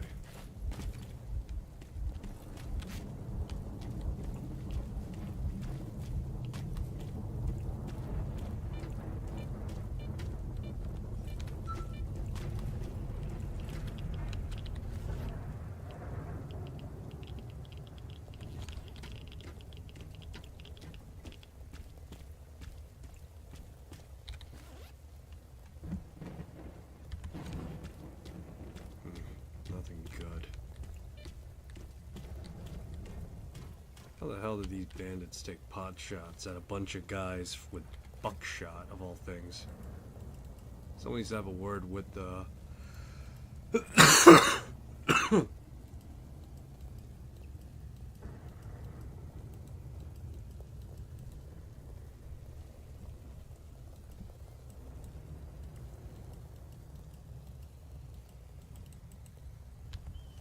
Right, yeah, someone needs to have a word with the fucking guy in charge of this shit. You fucking kidding me?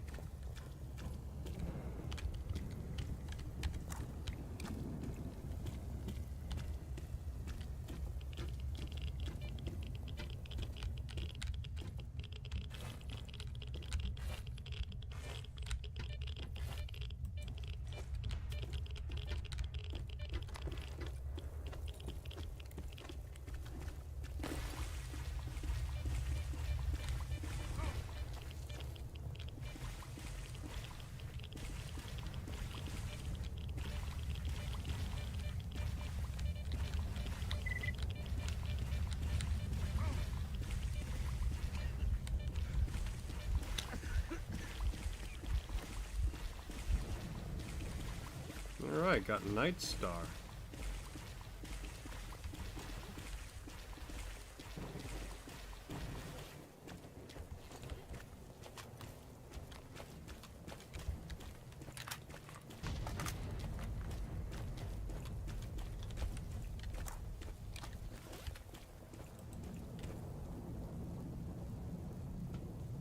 A rank 2 Night Star. Not terrible, to be honest. Alright, nice. Chemical protection, stamina recovery. That's good. What can you do, I guess? Hey, if you got an anomaly, may as well be surveying around it to see if I could get anything good. And what do you know? An extra 5 pounds. Can't say no to that, now can I?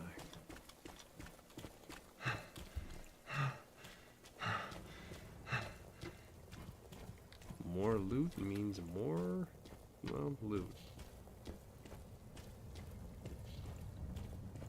Finally, a Stalker free play where I could actually use the artifacts to their fullest instead of having to fucking, you know, cock about.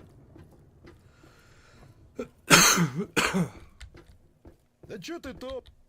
Yep, job's done. Got a slime. Man, you just hand out these things like fucking candy or something? What the hell? Wound healing. Thermal charge. Alright, nice.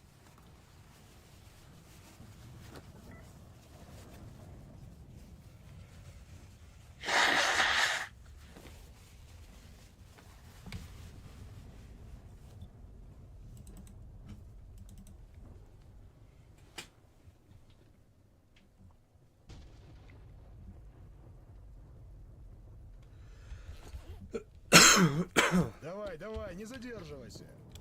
Don't let the door hit ya. Fucking prick.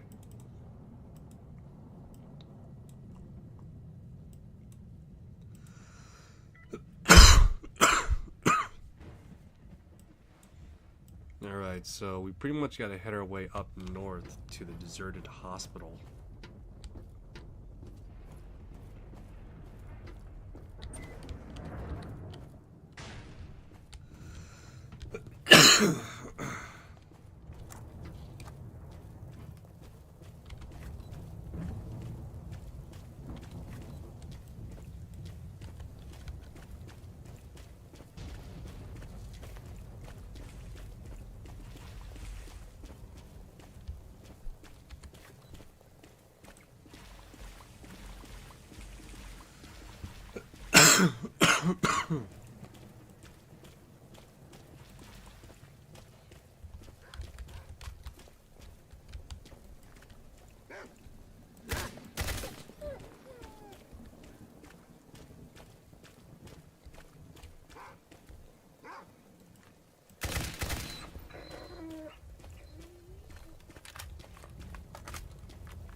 I wonder how does the stalker anomaly...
Yeah, so I wonder how does the Stalker Anomaly Blindside Reanimation military pack currently holds up to IWP.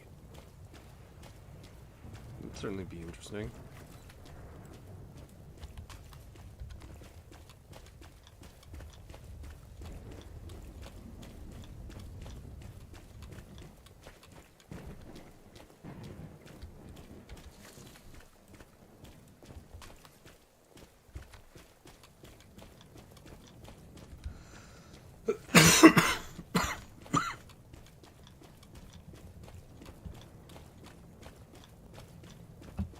Yeah, I gotta take some cough syrup later.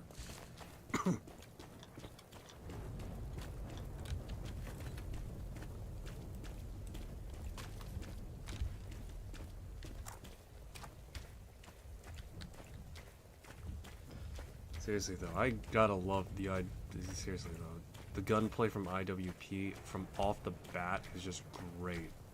And it's probably because again, it's just using the gunslinger mod as the basis of it.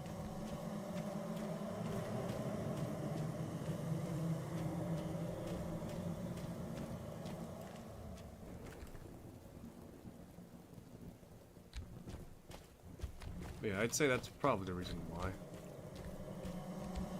Oh, jeez.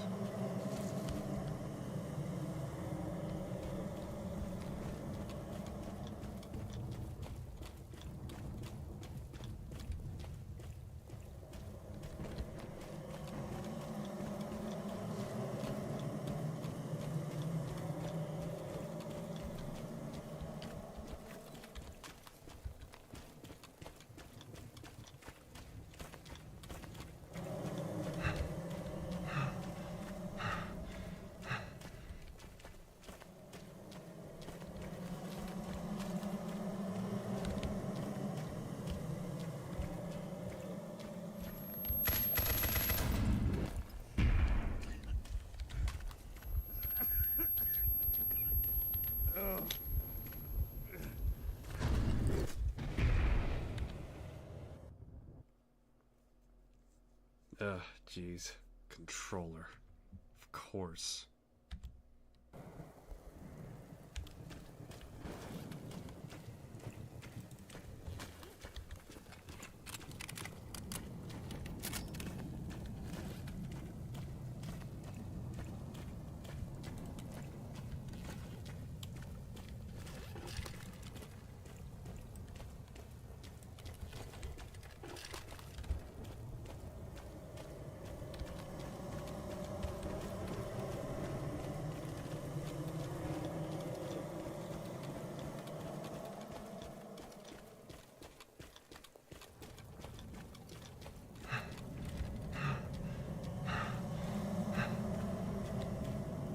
Why is it just a controller roaming the fucking road on Wild Side?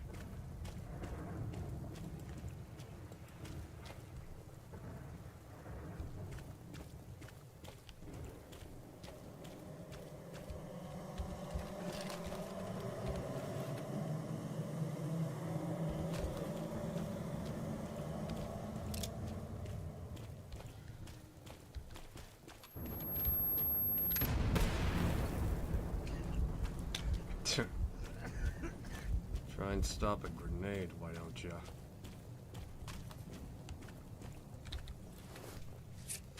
I just love the timing of that as well. That's just fucking hilarious to me.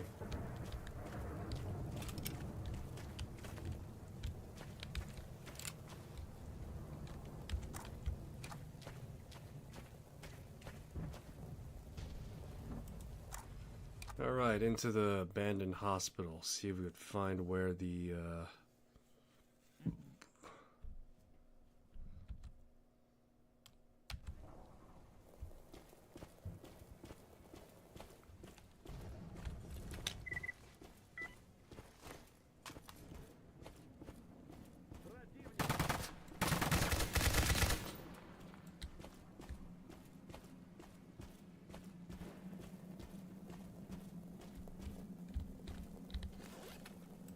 Of course, monolith.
Ugh, jeez.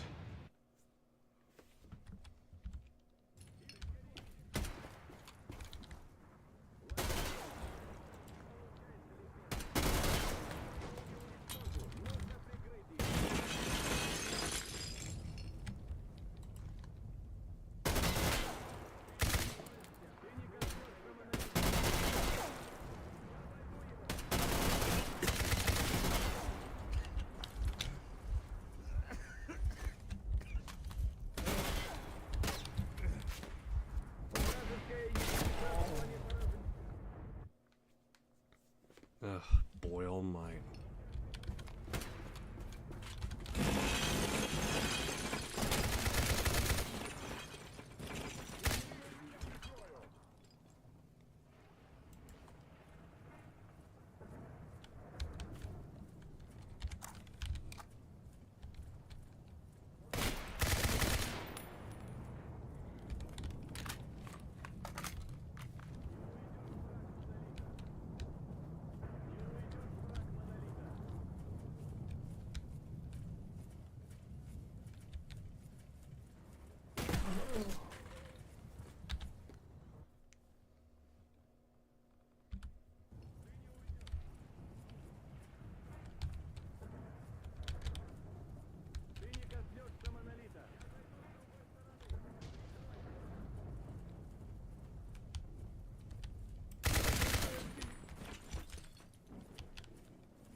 Ugh, boy.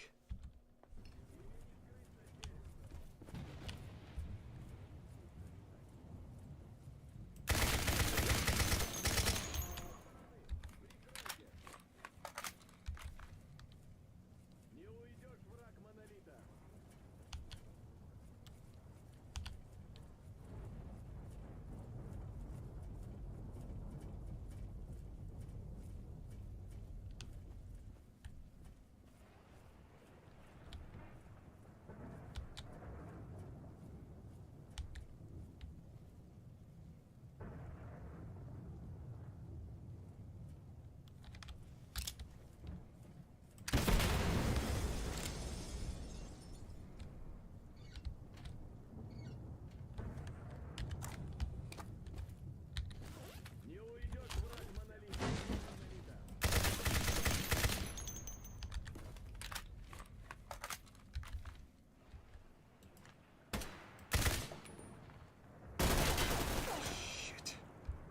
sentry up ahead.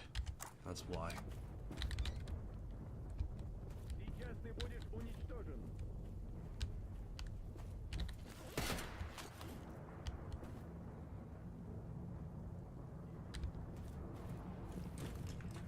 Ты будешь...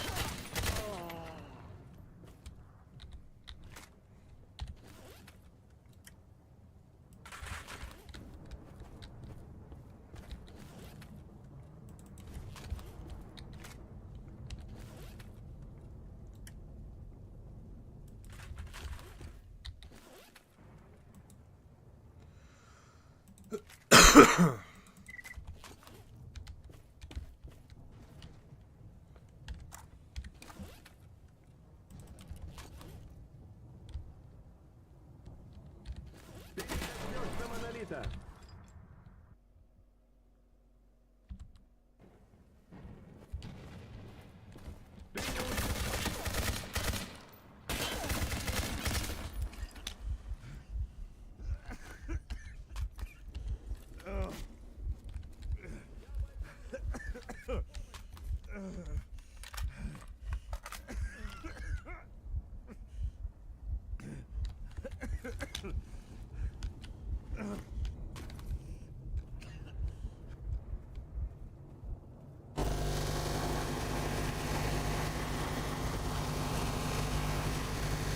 Jesus Christ, fucking the body turned into an anomaly.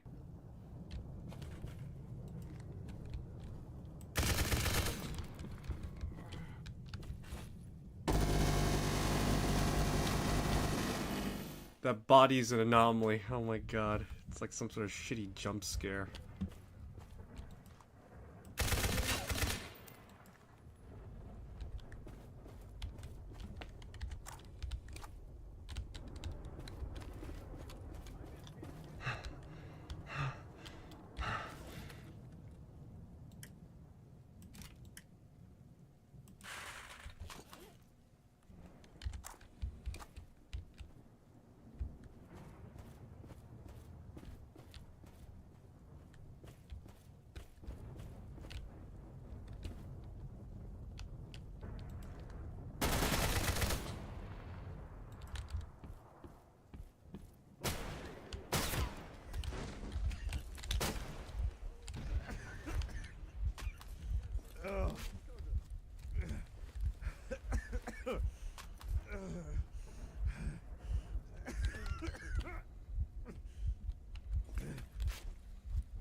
Let's get out of here now.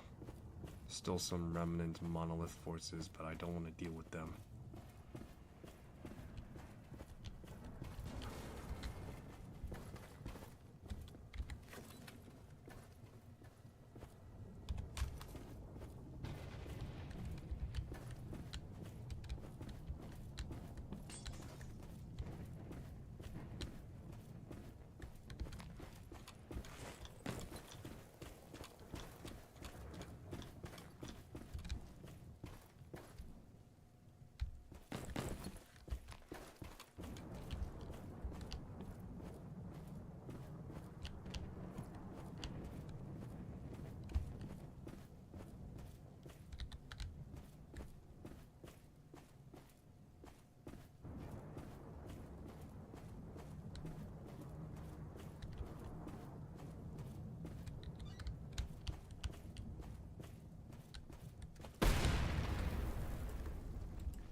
Oh my god, even the backside, huh?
Ugh, boy, really? Let me try something.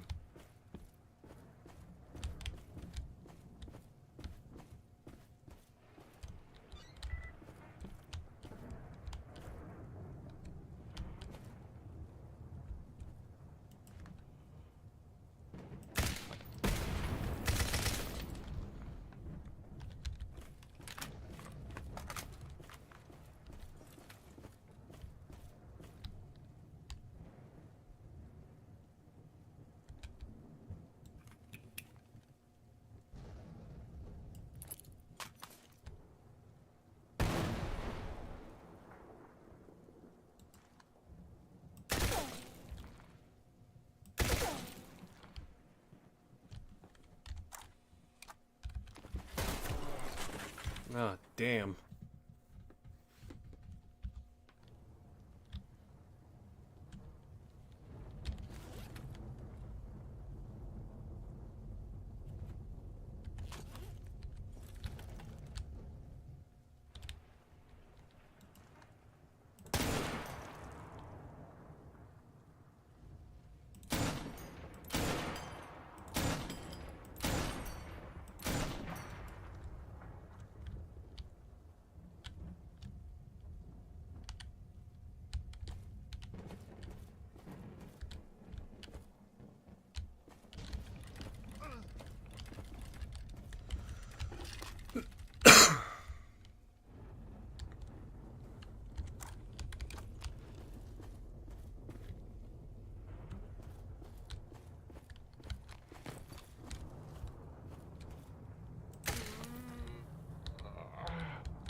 Oh, shit.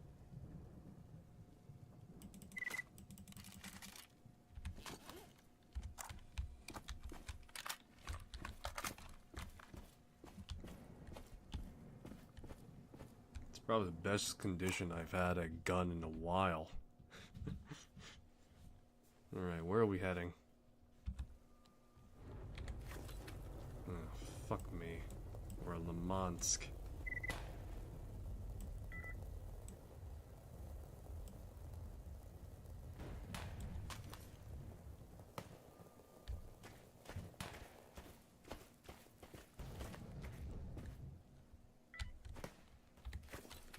Well, it's either we cut through Lemansk and through the Red Forest, or... Well, yeah.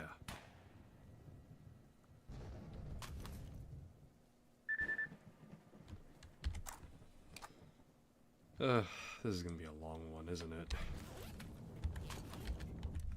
And I'm gonna end things off there. The story of Shade. My character, who's going to be... Well, I'm gonna continue playing on my off time tomorrow. So, S.T.A.L.K.E.R IWP. Pretty good. Yeah, it's a pretty good free play mod. Standalone, gunplay works great out of the box. Very minimal mods required to actually make it run. You know? It's just great. You know, I recommend anyone to play it. So that'll be all for this one. Thanks for stopping by. Hope you enjoy the stream. If you want to see more, I'll be continuing tomorrow around the time of 11:30 to 12, because S.T.A.L.K.E.R 2 will be starting tomorrow, and I will be doing a little playthrough. I'm not sure if I'll do a full one. I'll consider it, but for the most part, I'm considering also doing a personal playthrough. So yeah, thank you for stopping by. I'll see you